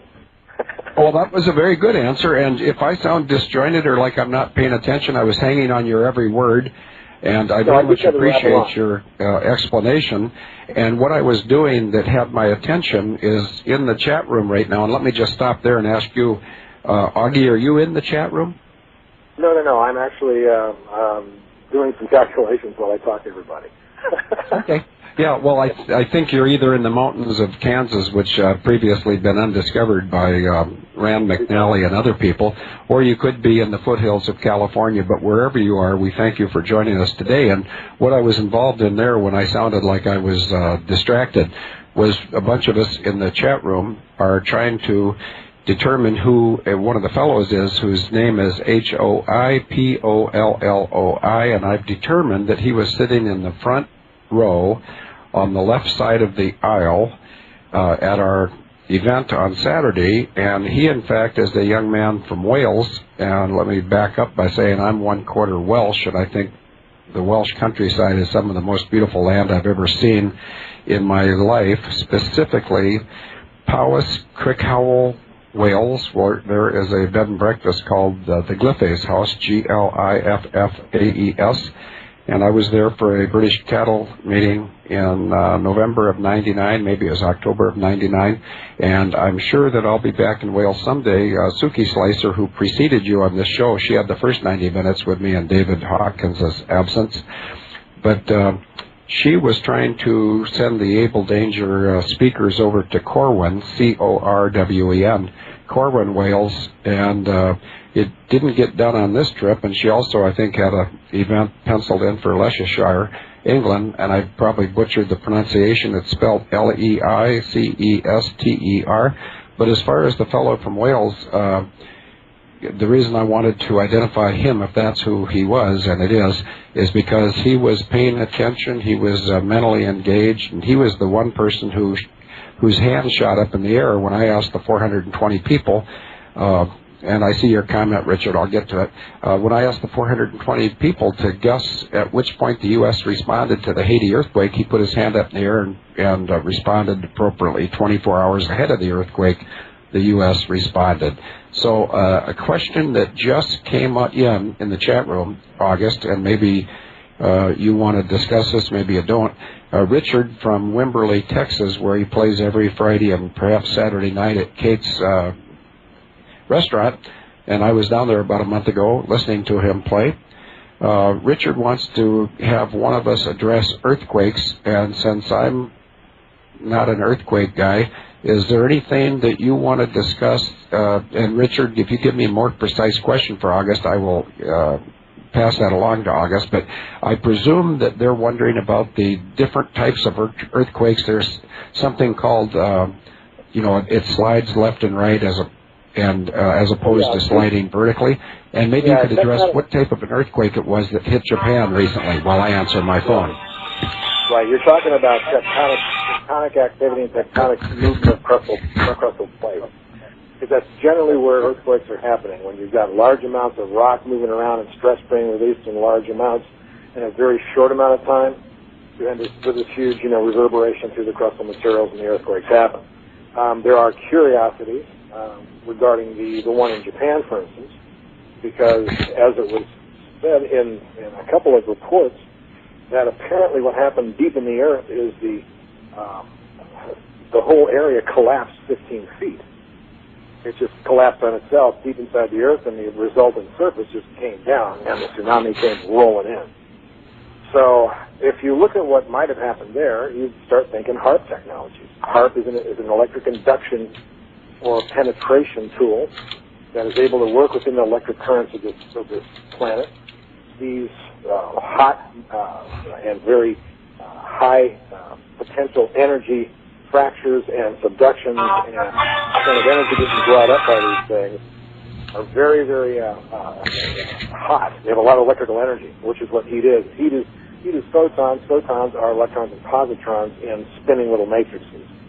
And when you break them up, they turn back into electrons and positrons. So when you start injecting energy and electrical energy into the Earth in an area that's already an easy inductor, I would bet there are some pretty severe thunderstorms in that coast of Japan generally. In fact, that would also be a good confirmation that this kind of energy was used there specifically because of the release of these telluric currents, these electric currents inside the Earth, producing lots of thunderstorms there. I bet there's the same thing going on in northern Australia. There's tons and tons of thunderstorms up there. Probably a huge geologic location of fractures and faults and electric current. So when you think about all the little earthquakes that happened, when they saw the plot of all the 20 or 30 or 200 little earthquakes that happened around the 9.0 earthquake that created tsunami and stuff, those could just be penetration points of energy input, just generally in the same area. Until finally there's enough energy that the rock liquefied. The whole area slumped 15 feet, and the event unfolded as it did. Earthquakes are interesting. The San Andreas Fault is an interesting earthquake. They say, oh my God, let's slide up into the ocean, slide it. No, not really, because those are slip faults. One's going north, one's kind of going south, they're being stationary. So it just slips up or down. It's a huge release of energy, a huge seismic wave occurs in the gravels and stuff that have accumulated in those areas. You get these great big dirt waves, like 8-9 feet tall, rolling through the neighborhood as the houses are lifted and brought back down. Crazy stuff, like the San Fernando Valley. And there's subduction earthquakes that cause big major volcanoes and stuff, like the Pacific plate sliding under the North American shield plate and out in the whole northwestern coast from Mount Rainier, Mount Hood, all these series of volcanoes and ancient volcano cones, Mount St. Helens. Those are all resulting cones and eruptions of plasma pools from the friction of these two plates sliding together. I like the one view in the movie 2012 where they showed all of Santa Monica lifted up on a huge plate sliding into the ocean. Not really, because there's no fault that would do that there, and it's not really how it works. However, we are entering a very, very active solar cycle. They do every 11 years. This is not some historic end-of-the-world solar cycle. This is another one. Every 11 years they do this. We were in a rather blank period there, and the sun does that too. Where you have very low amounts of sunspots for extended periods of time. During that same period of time, however, you saw an increase in atmospheric carbon. We thought it was from our trucks and cars and SUVs, when in fact, when we don't have sunspots, there aren't solar particles in between the Earth and the Sun to block the galactic cosmic rays that come in and ionize carbon, or nitrogen in the atmosphere to carbon-14, which is caught up in trees and read in the carbon cycle, when actually you're seeing a lot of the nitrogen in our atmosphere being transmuted to carbon by cosmic ray energy during periods of very low solar sunspots. Of course, this is why there's such a flaw in the global warming thing. If you look back in time at the Wheldon minimum, back in the mini ice age of the 1700s, they had no sunspots for almost 70 years, and they went into nuclear winter, basically. They had so much carbon being sequestered, and so much happening because of all this activity in the atmosphere, the nitrogen being converted, and all this cloud cover from all this solar input. They had a huge winter for almost 75 years. And then that all warmed up. That carbon gets released. Then we get these crazy people like, the hockey stick graph and Jim Hansen and these guys that are promoting all this stuff for the Democratic agenda, basically charging us for the sun, which is what they're trying to do. It's just amazing how stupid the science gets. This gets back to the first thing I said, which is it's very difficult to even trust the media because there are very well-educated scientists that have been corrupted by money, probably from the New England wealth, which is connected to the England wealth, which is part of the City of London and all that corruption. And their objective is not to have a republic. That's why they brought a democracy here. Everybody's talking democracy, but nobody's talking republic. There aren't any candidates for this little boy. I can't vote for anybody. There's nobody representing the republic. Why don't the Republicans want a republic? But the point is, when you start talking about science, you have to really be careful because the people that we trust right now can't be trusted. To some degree, I can't either. you need to go out and learn stuff yourself. Everybody needs to go out and educate themselves. You can't always take experts for our point of view. We have to confirm if the experts is blowing his BS or not. So my thing is to just not be so worried about stuff. Realize that the best thing is when you fight a terrifying force is to not try to meet it head on, and you do other things. My thing is do agriculture. If I fix the food and keep people from getting sick and heal people that are sick now because I can just let medicine be thy food, let food be thy medicine, which is what Hippocrates said, then we may have what we had 230 years ago. We had a brand new population growing food in a non-polluted, super dense soil structure that got so strong and powerful and got so smart because compared to the British and the European agriculture, which had depleted their agriculture for 200 or 300 or 400 years before we became a nation, that we were smart, we were strong, we had food, we had nutrition. So I see the biggest issue right now is the general health of the population, the fact they're sick and not paying attention to things because they don't feel well. And if you fix everybody's health, then people should be able to revolt much easier. I want a strong army, not a weak one. Well, August, I'm not sure if you faded or if you just finished your comment, but that's good. I just kind of finished my comment there. Okay, well, good. And there's a lot of chatter here in the chat room regarding HARP and all sorts of scientific things. So I know that the people are hearing your message loud and clear. In fact, my Skype is a little unstable, so I'm hearing you come and go or fade, and I've determined by soliciting input from the chat room that it's my problem, not your problem. You're loud and clear.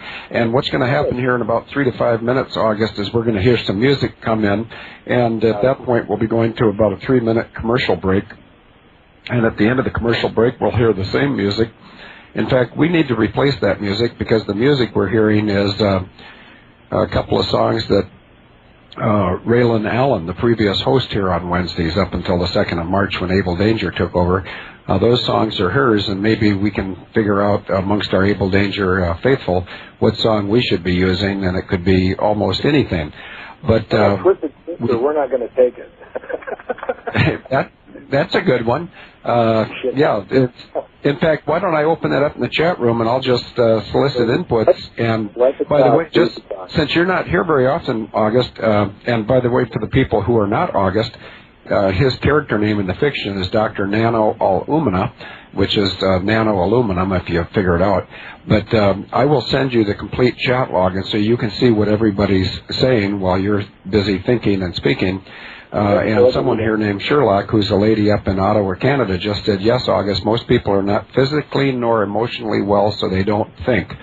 And I happen to know that person, and I get a kick out of her name, Sherlock, because it's spelled S-U-R-E-L-O-C-K, not S-H-E-R-L-O-C-K. She has quite a sense of humor. She also has quite a thinker between her ears. And so, August, I'll turn it back to you until we hear the music. Yeah, I kind of figure that people are being told so many things, but they just need to calm down and be happy. Okay, well, you calm down and be happy, because right on cue the music came. We're going to a break, and I'll see you in about 2 to 3 minutes, August. Thank you very much. Micro Effect Radio Network with Able Danger News. Well, welcome back, and welcome back especially to August Dunning, who's our co-host here for the second half today in the absence of David Hawkins, who had to be away because his wife has some medical issues, and that's something we can all try to avoid. In fact, August Dunning, he already mentioned that he has some connection to healthy food, but he also has even more impressive connection to healthy thinking, and that's something that most of us in this chat room solicit. We're trying to find things that we can do in our own world, not only to make ourselves healthier, but also more comfortable. And I don't mean in a materialistic way, but more of an emotional way. Several times today in this chat log, I've seen people say they wish there was more they could do, or they get frustrated and they want to reach out and grab somebody, like the short guy from France, or the ship jumper from England, or perhaps the unknown rider from Kenya. I see that Jack Mack says we're at number 3, which is an opportunity for me to remind everybody that we've just gone into hour number 3. So if you've not voted twice, please vote early, vote often, and vote for Able Danger News. And August, I'll turn it back to you. There is a lot of chatter in the chat room about HARP and about earthquakes and about healthy food. So I will send you the entire chat log about 5 minutes after the show ends, August, but until then, the floor is yours. Well, yeah, I mean, one of the things I mentioned right before the break was the idea that, you really can be happy in these times. I mean, it's almost a sign of not having a handle on it to be afraid. I mean, once you're not afraid, it's almost a joke. And really what's happening is almost a joke. They think, oh, my God, we're going to bankrupt. Our rate's going to go down. Our economy's going to go crazy. No, hold on. The Federal Reserve Bank's economy is going to go crazy. The Federal Reserve Bank officers that have to answer to the things they've done to people that aren't going to use their money anymore and want their value back, they've got problems, not us. You have to remember who we are. It's like Reagan said, when you forget what you've done, you forget who you are. And there's a huge effort to try to forget the things we've done in this country and what we really are, like a republic. So when you think about your day, think about being happy. Think about being grateful that you got a day. You got the light, that you got the breathable air, that you got these things to function. My thing right now is fixing a lot of the health issues because we don't need new health. We don't need more health care. We don't need universal health coverage. What we need is universal health. That's the thing that's never talked about. We talk about all the doctors. We talk about all the equipment. We talk about all the insurance. Of course, that's the biggest racket of all. And that we need more of this. We need to have everybody pay into this so everybody can be as sick as they want and have all the bad habits they want, and everybody else is going to pay for it. But at one point, how can sick people work to pay for the other sick people? So really, that's a crazy argument. The real argument is, why aren't we healthy? And we know why we're not healthy, because for the past 100 years, we've been really, really taking a lot out of the land and never putting the minerals back. Then they introduced NPK, nitrogen fertilizers, the ammonium nitrates that were used in bombs in World War II, and the industries that were brought up to produce tons of this stuff suddenly had no market when there was peace. They decided to use the neurological nerve gas agents as pesticides and the bomb agents as nitrogen fertilizer, and returned the tons of corn and threw us into this international corn economy. Corn is in everything now, and it's one of the worst things to have in you. And so what we've done, though, is we've stripped all these minerals. So really, when you think about what you're eating, you go to the store, you get an apple, it doesn't seem to taste as good as they used to. You get grapes, don't seem to taste as good as they used to. You get lettuce and all this other stuff, it just doesn't seem to have really thick taste like it used to. Every now and then you do.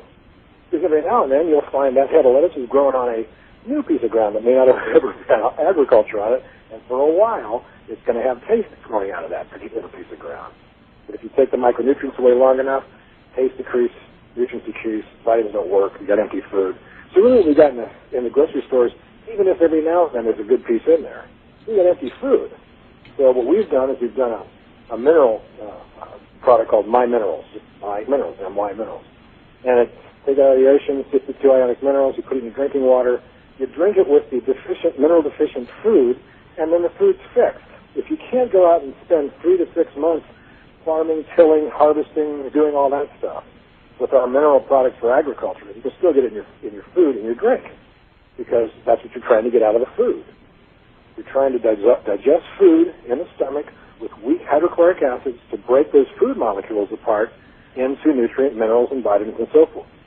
And the stomach acids aren't strong enough to break down crystalline rock. Otherwise, we could get our minerals by just grabbing a big handful of dirt. But we can't do that because our stomach acids aren't strong enough to tear it apart into the things we need. The plants have already done that. Plants have taken those nutrient elements, individual ions, the atoms themselves, through the cell wall of the root, up into the leaf, have used those to create all sorts of things that ends up in the food. We extract it because it's already ionic. That's why it works in us. That's why food works to make us healthy. Because the component parts are easily digested in the stomach acids to be the critical fundamental elements to be reconstructed with our genetic code and our metabolic processes to become the parts that keep us healthy and repair our bodies and so forth. So get the My Minerals, eat it with your food. You fix that problem, you get healthy. You get out of Crohn's disease and lupus and all that stuff, which are mineral deficiency diseases. Because we've seen over the past 100 years, and we've done this nutrient tracking on this, my partner and I, Pam, went through USDA, FDA, American Heart Association, CDC, National Institute of Health, went through all their records on the history of the increase in disease, went through all the FDA and USDA records on the decrease in nutrient-borne minerals in food, and sure enough, we sit here 100 years later with hardly any nutrient minerals in our food, and tons of mineral deficient diseases, and I think there's a one-to-one relationship. It's easy to see in cattle, for instance. In cattle, we used to be able to feed our cows just hay and the grasses, and they'd make milk and everything was fine. But now we have to feed our dairy cattle lots and lots of cobalt, selenium, and copper because it forces lactation because the hay doesn't do it anymore. The hay's been growing on these huge fields for years and years. They've dumped a bunch of, maybe some manure back to get a little mineral contact back, but mostly nitrogen fertilizers. And if you're lucky enough to be on a farm, I imagine field ranches like this as well, you take the manure and you spray it around, and it recycles all those nutrients so that the grass growing on that property can then refeed your animals. A lot of people don't do that.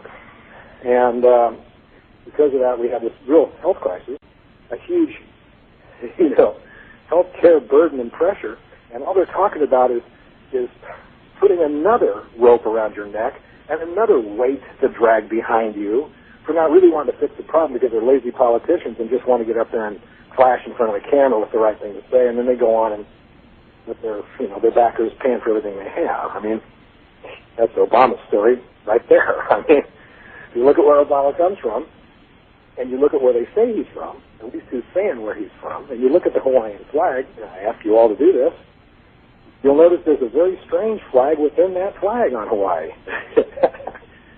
You start to see who these characters work for. I mean, why did Hillary move to New York? That's where the Federal Reserve Bank of New York is. That's where the New England and England elite resource monopoly families reside. That's their base.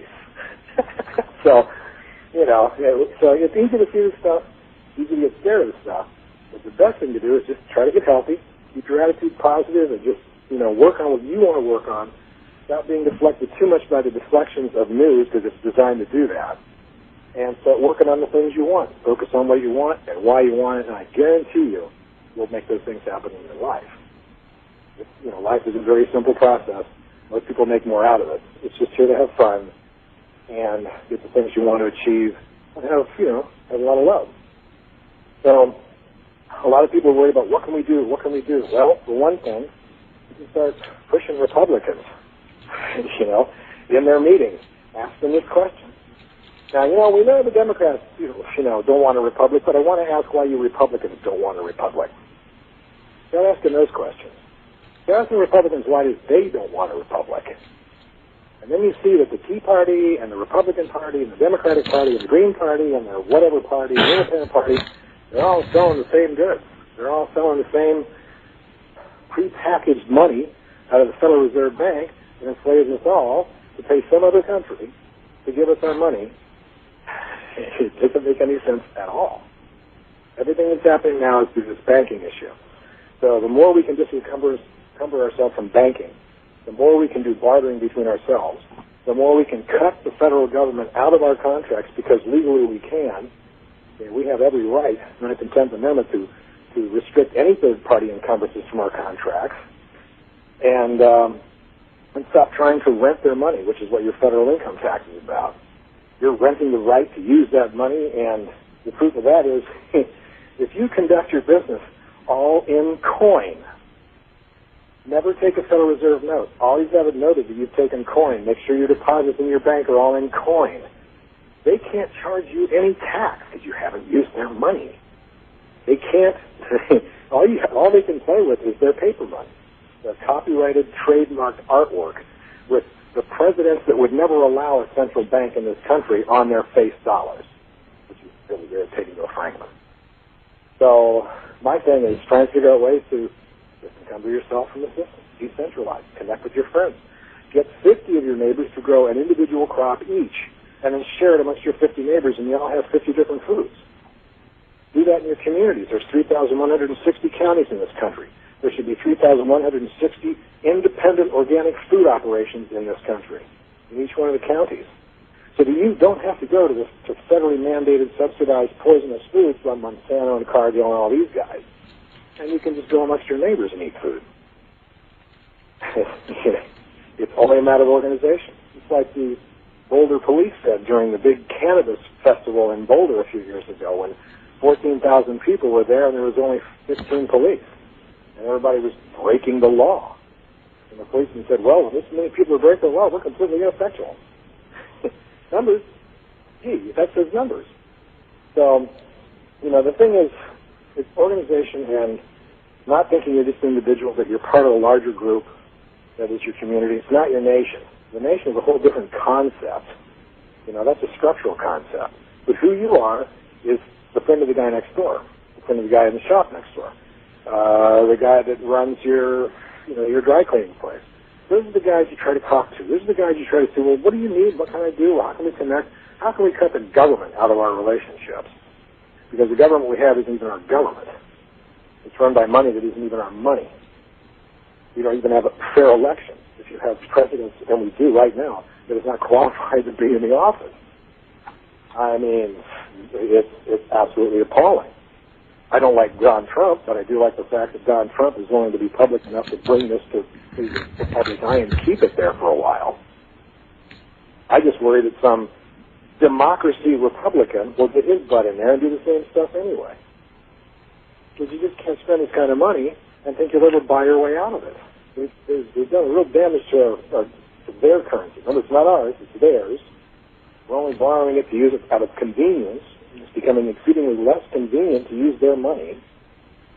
And because NM Rothschild and the banks in London own majority shares in the Federal Reserve Bank and the regional Feds, we don't even own the banks that control the money that we rent from another country that, And then you fold in the open market trading window, where when things get nice and bloomed up in our great economy and our great American mindset of productivity and clever innovation, they open up the floodgates and give all that money to their friends in Europe, crash our economy and destroy our agriculture, destroy our business, destroy our real estate, and come in with our own money that they've given out to their cronies around the world to buy that stuff pennies on the dollar. That's where we sit. That's why we need to stop the Federal Reserve Bank. Not control it. Just get it out of here. I like Ron Paul for a lot of reasons. I'd love to see Ron Paul and Jesse Ventura do a ticket. There's a few people I'd like to see up there with Ron.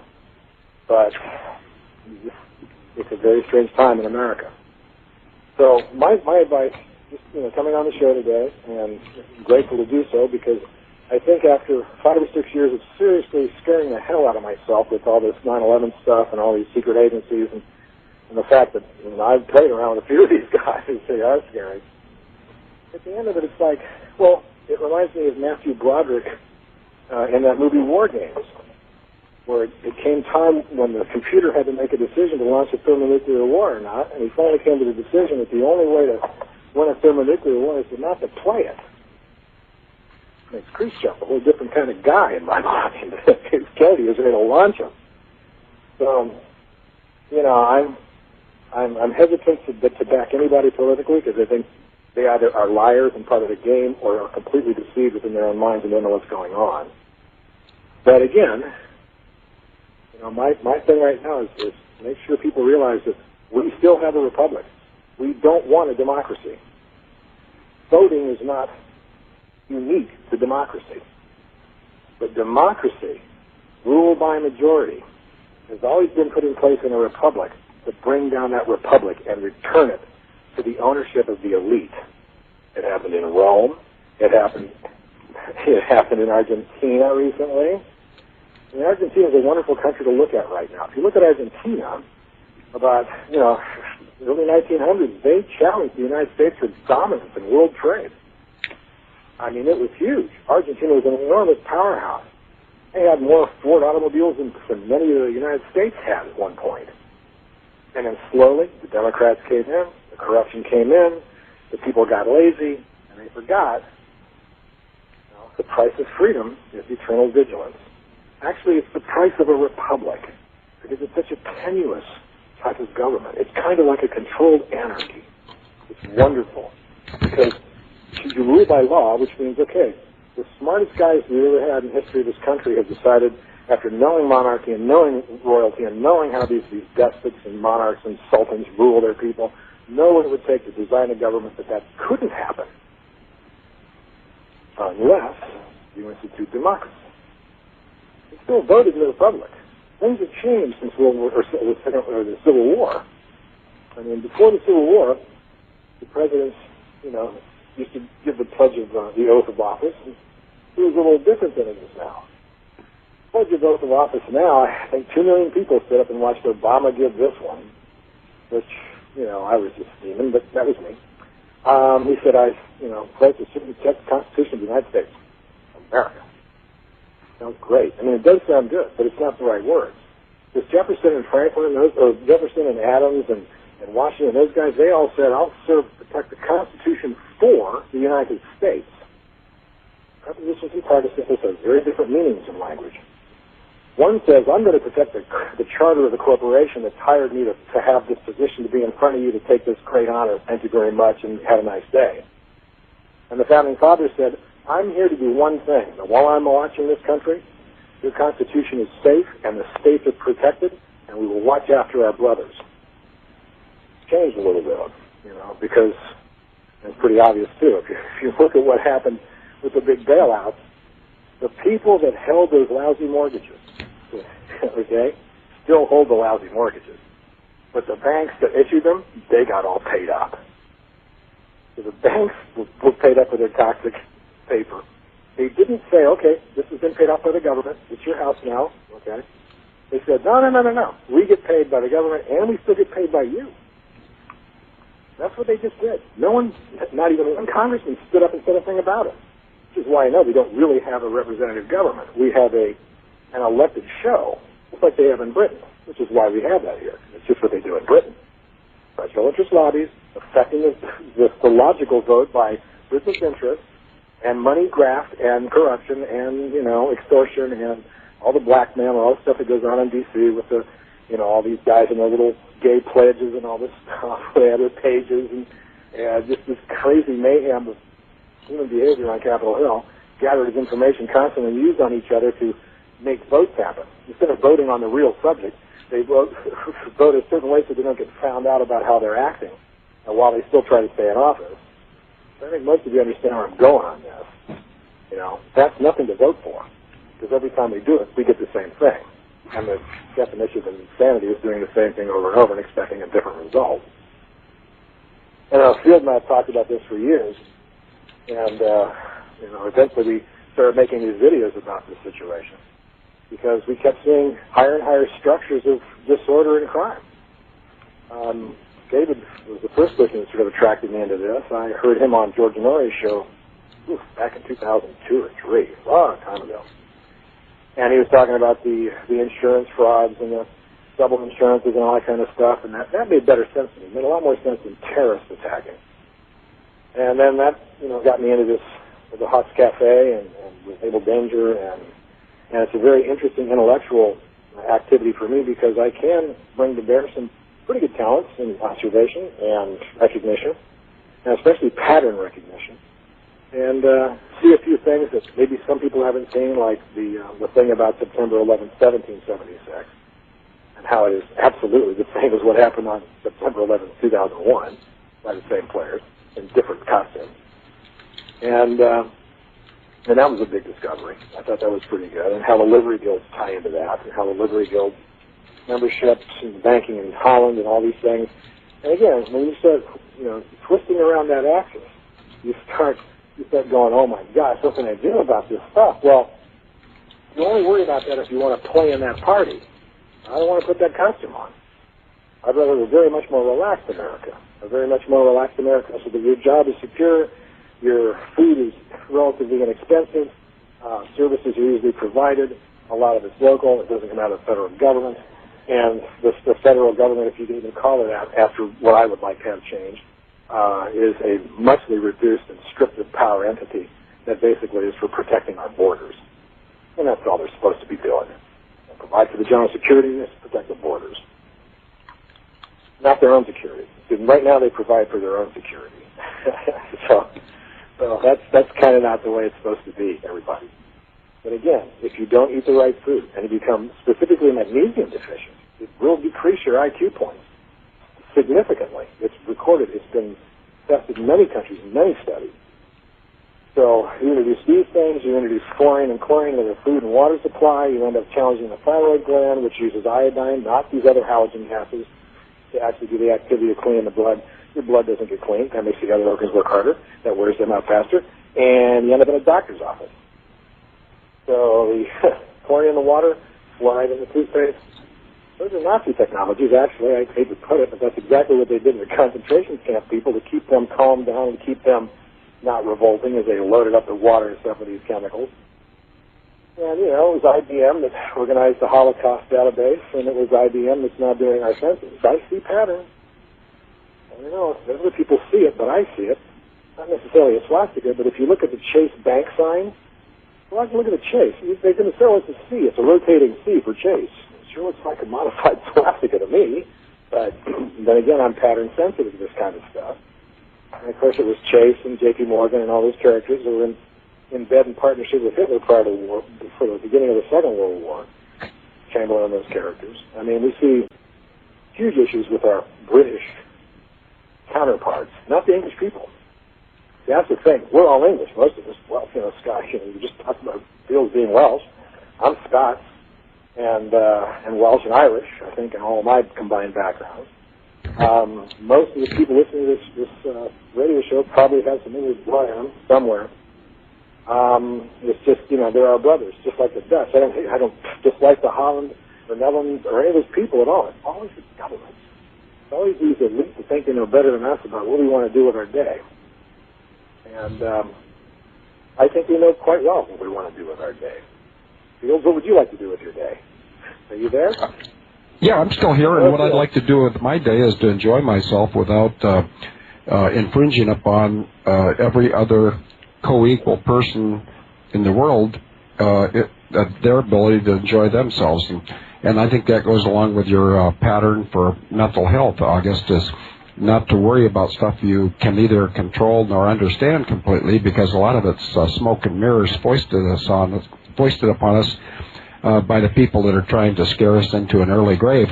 But I just want to back up here and remind everyone that it was you, August Dunning, who did that superb DVD, Is It Live or Is It Livery? And I'd like you to correct me when I try to explain your choice of titles.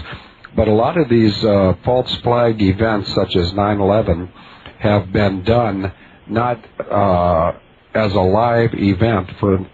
In the case of 9/11, it was not done live by a bunch of Muslims. It was done by the contributions of perhaps 3 or more livery companies. And livery companies in the U.S. would be called trade unions. I think that's a fair assumption.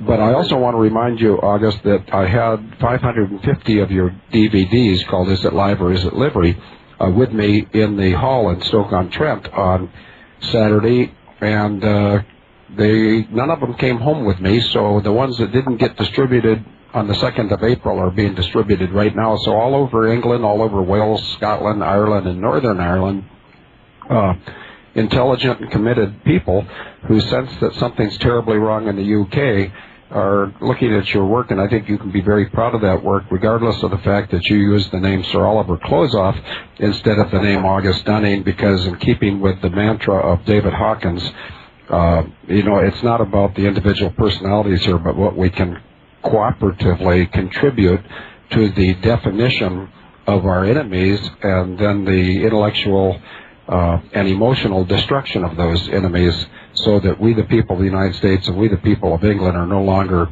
delivering military force for the benefit of the bankers, as opposed to anyone who might try to come upon our shores to do us ill will.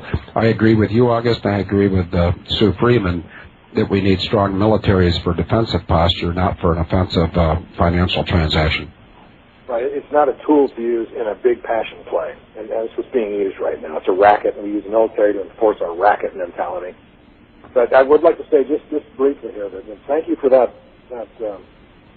accolades. But I have to, mention right now that I may have assembled the thing in a video editor with some of my compounds, but a lot of the images, a lot of the videos, a lot of the ideas, a lot of concepts, they came out of Evil Danger folks. The Marquis de Cartier and Tim over in Tokyo right now. It's really a combined effort none of that could have been ever constructed in the wildest dreams, in my wildest imagination, had it not been for Dave and Field and all the guys and girls that run all over the world finding stuff and sending it in, because we have to have thousands of eyes to catch all the thousands of people running thousands of games. So yeah, I appreciate being in a position to put a coherent piece together that kind of tells the story the way we sort of see it now. But even that may change. Right now we see the Financial Triskelion, the Pilgrim Society, the 1001 Nature Trust, and Les Cercles as perhaps the pinnacle of this crime group with the Vatican, the Jesuits, and the Knights of Malta, and their banks, their associated money, because you have to have money to play these games. And that seems to be right now, as far as we've gone into this, as we've elevated up above the bomb teams and the Mossad insert team and the Canadian infiltrators and all that stuff in the ground in the game. We're now up above it, looking down the game, seeing what the game played in this bigger plan.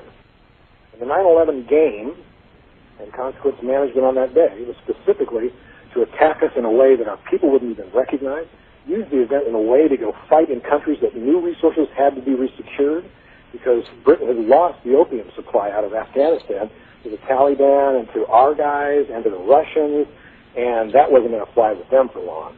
Saddam and those characters were about to do an oil wars of their own. That wasn't going to fly. Saddam gave oil contracts to France and Germany for his gas and pipelines instead of Halliburton in those countries. Hamid Karzai, who was head of the UNICAL survey team in Afghanistan for UNICAL, who ended up being, I believe, president of Afghanistan, curiously, did like $1 billion survey in Afghanistan. The Afghanis gave it to French and Russians to do their pipeline, not Halliburton. We have a huge group of wealthy elite people that walked in front of Congress and said, if you want an oil pipeline from Kazakhstan down to Pakistan to Karachi, we're going to have to get a regime change in Afghanistan, like it's their decision. And then the thing with Tripoli happens. It's like, wait a minute, this president has no executive privilege at all to send any military anywhere in the world without Congress saying yes, and certainly without them being a definite threat to our security, which they aren't. They are our friend. They had an internal civil issue. We had no business going in there. The only people that sent us in there was the City of London, because Rothschild Banking wanted to break up the Northern Alliance banking partnership that Gaddafi was trying to pull with Chad and Tunisia and all these Egypt was trying to organize a counterbank to the central banks. He was sick of the way the central banks took their money and the usury rate. So it's really about banking. And they're not talking about new republics. They're talking about new democracies, aren't they? So if they're not talking about republics, then they're talking about British satrapies, and it's just more BS. It's more ways for the banks to go on and rape any natural resources that may have to be there, put up puppet governments and elected elites that will keep everybody out of the way while they take all those resources, and you end up with companies like BP, which are in most nations stealing their oil, spilling it all over the place, never cleaning it up adequately, and giving themselves safety awards. Okay, David, you're not David, you're August, and I know that. But August, the music's trying to play, so it looks like we're going to a break, and we'll be back in 3 minutes for the final 30-minute segment of the Wednesday Spectacular here at Able Danger News on the Boomer Mill News Network and MicroEffect.com. See you in 3 minutes. Welcome back to what I characterize as the fastest 3 hours in radio. This is Able Danger with two of our agents here today, Agent Chips, that's Field McConnell, me, and Agent Nano L. Umana. His real name is August Dunning. He's the one who put together not only the pattern series of our 3 videos, Pattern of the Times, Pattern of the Signs, Pattern of the Crimes, but also the recently and very popular Is It Live or Is It Livery? And before I turn it back over to you, August, 3 things. 2 ladies, one in Ottawa, Canada, one in Glasgow, Scotland, have commented what a wonderful DVD that is, and specifically they thought that your voice was extremely professional, I guess, or easy to listen to, or lucid, or fluent, but they thought you had a great voice for speaking this message. And one third compliment came from a fellow somewhere in the southeastern United States, I believe in Florida. He goes by the name Activist here, and he asked if, and by the way, he was in agreement with Mensamax, a fellow I've met from Phoenix, Arizona, they both think that you're a wonderful guest or co-host or whatever you want to call yourself, or whatever I can inappropriately call you, but they were wondering if perhaps you could come back next week. So even without asking the cheesy one, I think it would be nice if you have any time available during this 3-hour period next week, if you'd come back and join David and myself, or you could displace me and you and David could do it and I could listen. But and there's no pressure, you can tell me Tuesday night or Wednesday morning of next week, but I want you to know that your impact, and you'll see your impact, by the way, when you get the chat log in about 37 minutes. People are very responsive to your message and also your obvious fluency.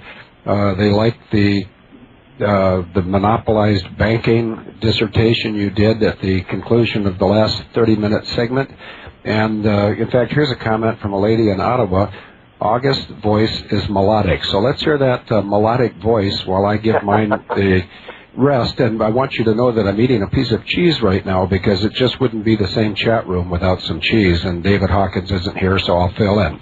August, over to you. And thank you for being here, by the way. Oh, my pleasure, really. It's a pleasure to talk to so many people all at once and share the idea that we're not in danger. We don't need to be afraid. In fact, it's these guys that want to convince us we're in danger and we need to be afraid that really have to start thinking about what they're trying to pull. Because at any given point, we would just have to organize. I mean, if they did it in Tunisia, for crying out loud, with hardly any cars or any resources at all, we can certainly do it here. And I'd like to tell you a little story on how easy it is.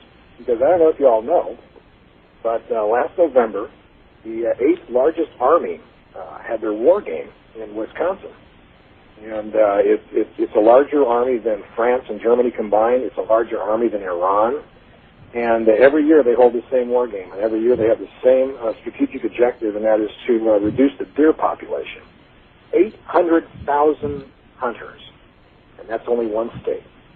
That means, equivalently, that we have about 25 times more troops in our NRA and in our hunting licensed, hunters than the United States military.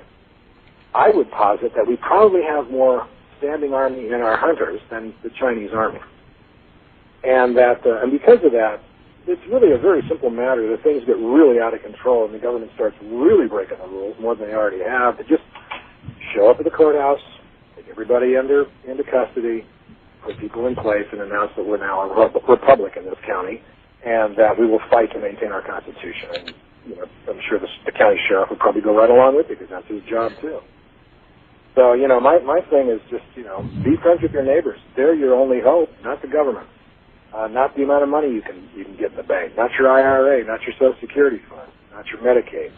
Your neighbors are your best hope, and that's good, because that's the way it's always been. We've always been a great nation that can always rely on each other. We've always been a great nation that has enormous capacity for forgiveness, which I think is one of the most important qualities people should ever try to foster, because I'll tell you something about forgiveness. You can forgive somebody for something they've done to you. I guarantee you'll feel better than the person you've forgiven, even though you'll probably make their day too, depending on the egregious event that might precipitate such an idea. But for the most part, I think that, we are a great nation. I don't think that our diversity is a benefit or a detraction.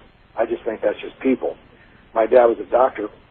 He said, I've had my practice now, and I have 5,000 patients, and I've dealt with a lot of people, and I've seen a lot of skin color, but you know what? They're all pink on the inside. I've opened a few of them up and saved their lives.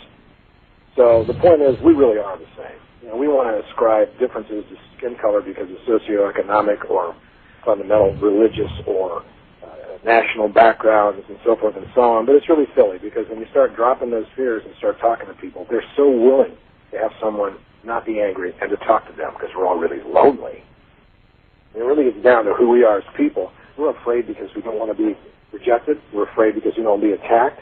And if people just started treating each other better and got over that, and we'd have a different psyche in this country. Right now, people walk down the street and are afraid of gangbangers, afraid of gangs and all this stuff. But you know what? They're afraid. That's why they put together their little gang, because they don't trust their community or their government or whatever. There's a huge amount of distrust out there. So the best thing to do is to kind of pay it forward. Hopefully not like how that movie ended, but the idea is to just take the bet, take the chance, invest in the future, invest in happiness. It's the only thing that'll ever pay off for you, and the only thing that'll ever help you pay that off is your neighbors. And again, I really stress this, that because of what's happening with our economy, especially with the first financial crisis, they're not really promoting what's happening right now, which is the next one looming in the hedgerow. And this one's going to be as big, if not bigger, than the last one, because these are all the option arms for business. These are the business option arms. A lot of corporations took these kind of loans that can never pay them back. A lot of corporations are going to go out of business. It's going to be very scary in many ways, unless you're ready. And that is, buy some canned food. I mean, if they can only break down for a few days before your own local society will gather together the American ingenuity and start putting together, services delivery and so forth, and the barter system be worked out. Now, as soon as these banker guys are done, the better. I would just, personally like to see a complete abrogation of that. To say, first of all, you've broken all your rules, you've broken our rules, you've busted our economy 5 times now.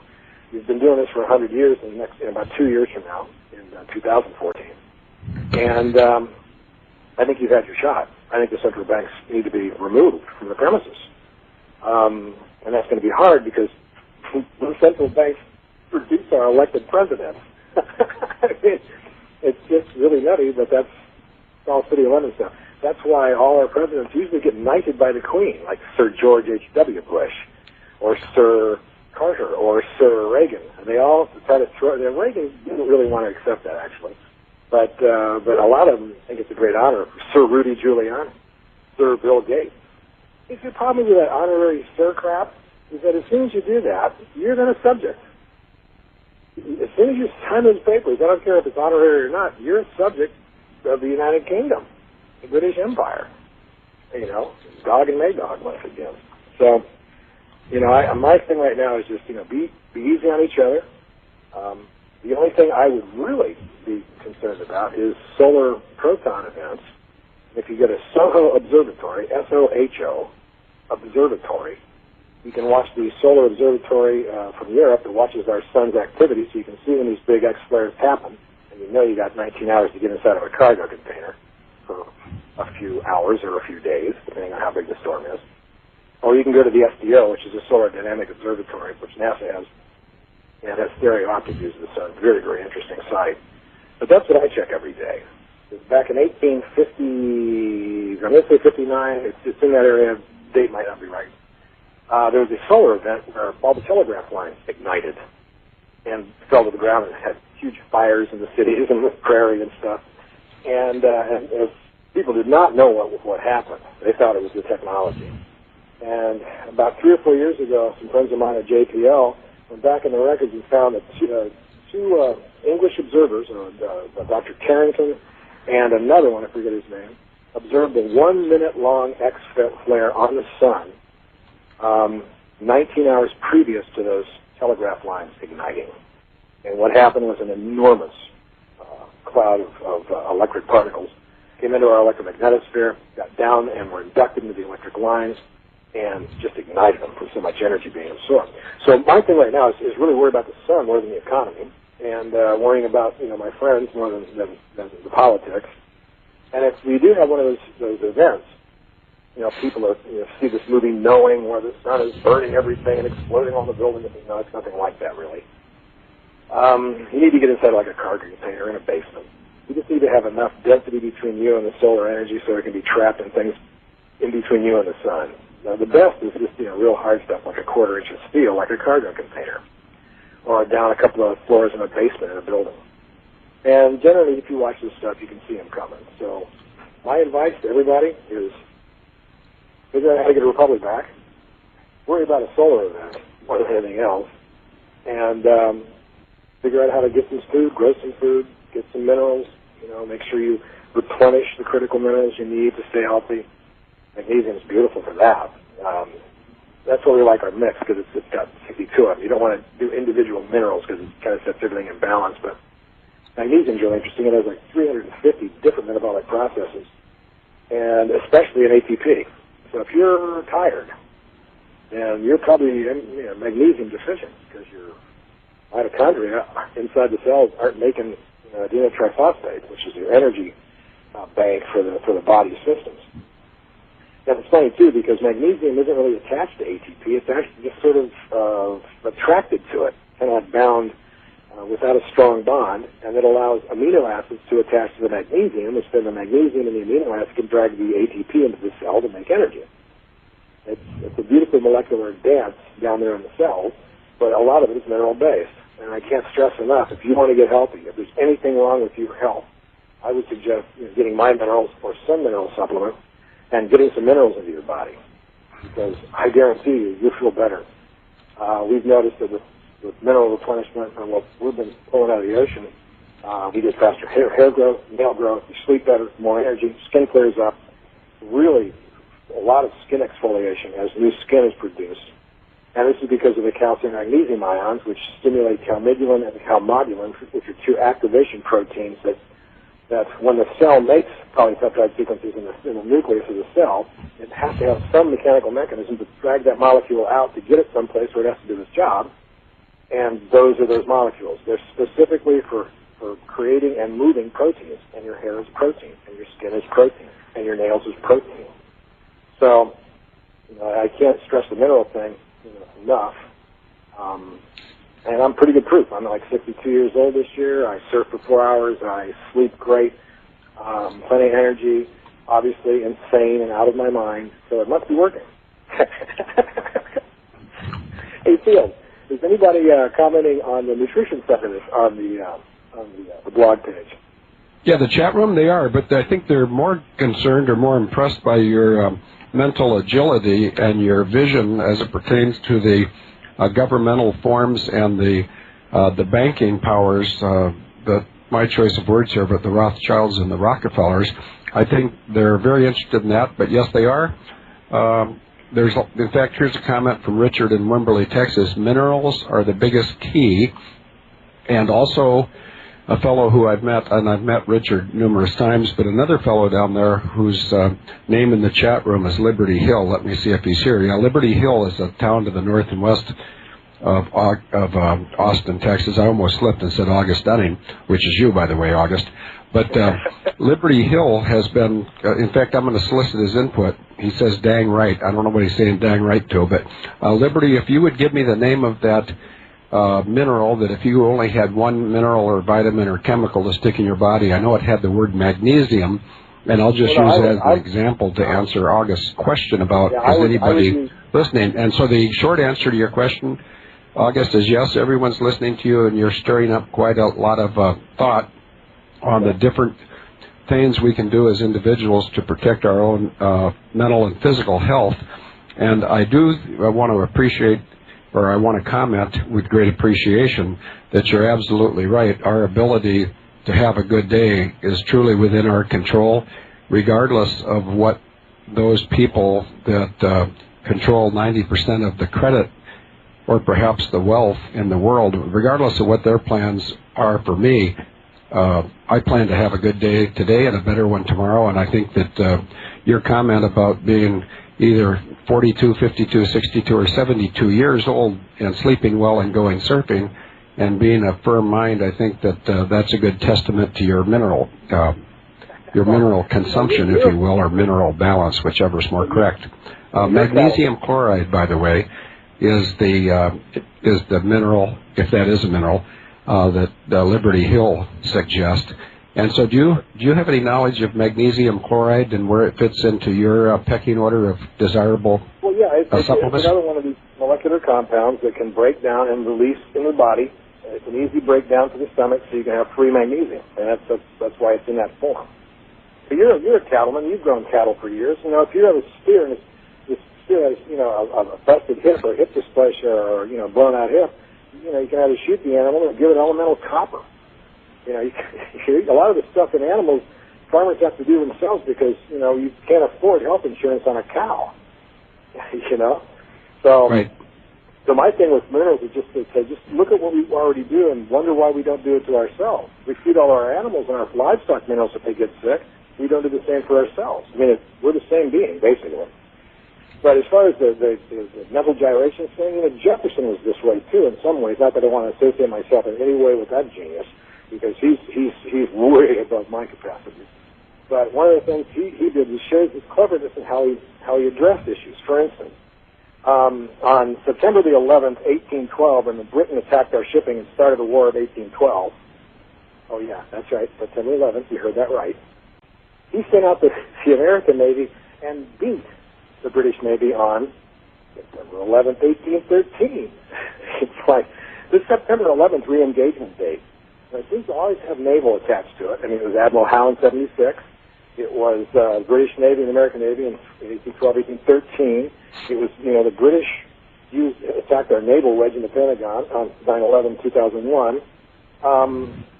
The only one I guess that doesn't fit is the September 11th burning of Atlanta to make sure that capital of the Southern planters was taken down by Sherman, paid for by British banking. So it's funny because when you start to really try and learn stuff and really try to learn as much stuff as you can, not just what you might particularly be interested at that point. I remember when I was in high school, I used to go into these classes and it would be some subject that I really didn't want to learn. I'd walk in and I'd say to myself, there's probably something here I'll get out of it. I just didn't close it off. I said, you know what? I didn't even know I was doing it at the time. But I said, you know what? I'll bet if I just opened up and look at what is here, it's probably something I can use. And it turns out that that's a great attitude to take for your whole life. You open up your mind, you open up a pathway. You close something, if you say you can't, I guarantee you won't, is what Ford said, I believe, Henry Ford. And it's so like that in life. So yeah, I appreciate that you notice the fact that I know a lot of crazy stuff and I can put a lot of crazy stuff together. But I can only convince you that to be able to do that, it makes me so incredibly giddy happy all the time. That it's worth doing it yourself all the time to just learn as much as you can. Get opinions. See if you can break the opinion. If you can break the opinion, change your opinion. It's like Franklin said. I've been a dead set on some things my whole life, but I'm at this age realizing there are many things I don't know, and if a new idea comes in, I will gladly accept it. And I believe that was the Constitutional Congress in 1780 somewhere. But yeah, our founders have got a lot of great things to say, and it's all been used, and none of these politicians have any credibility to use it because they're operating in a democracy, something the founding fathers never wanted. The word democracy is not in any of our founding documents, not in the Bill of Rights, not in the Declaration of Independence, not in the U.S. Constitution. You will never find the word democracy. They hated the word democracy. It was like they were appalled by the concept because it allowed thugs to force a majority vote to move anything any way you wanted to, because you can corrupt that system so easily. You're seeing it today in our own corrupted government. We need to get a republic back, and we need to stop this progressive liberal BS where they get these congressional legislations into the courts, because the courts really aren't common law anymore. That changed in 1939 when supposedly the federal government went bankrupt to the central bankers, which was basically the Federal Reserve, and they had to hand over the ownership of the government to the Federal Reserve Bank as the trustee, and somehow convinced the whole nation that we were bankrupt too. We really weren't, and stole all of our gold. And they really had no ability to do that because we as people are not obligated by what our government criminally does. And the funny thing about that is what they did, and you'll like this. This is so clever. This is England. England's doing this stuff for 400 years. This is why they're so successful with it. They took the government agencies into receivership for payment of this debt that defaulted. And then they started, like within the next couple of weeks, they started new agencies. Actually, they started new corporations with the former agencies' names. So if you look at the business records, it's now the Municipal Corporation of the District of Columbia. It's now the United States Department of Commerce Corporation. It's the United States Department of Defense Corporation. I mean, all these are corporate, even your local governments. Your local government is a corporation.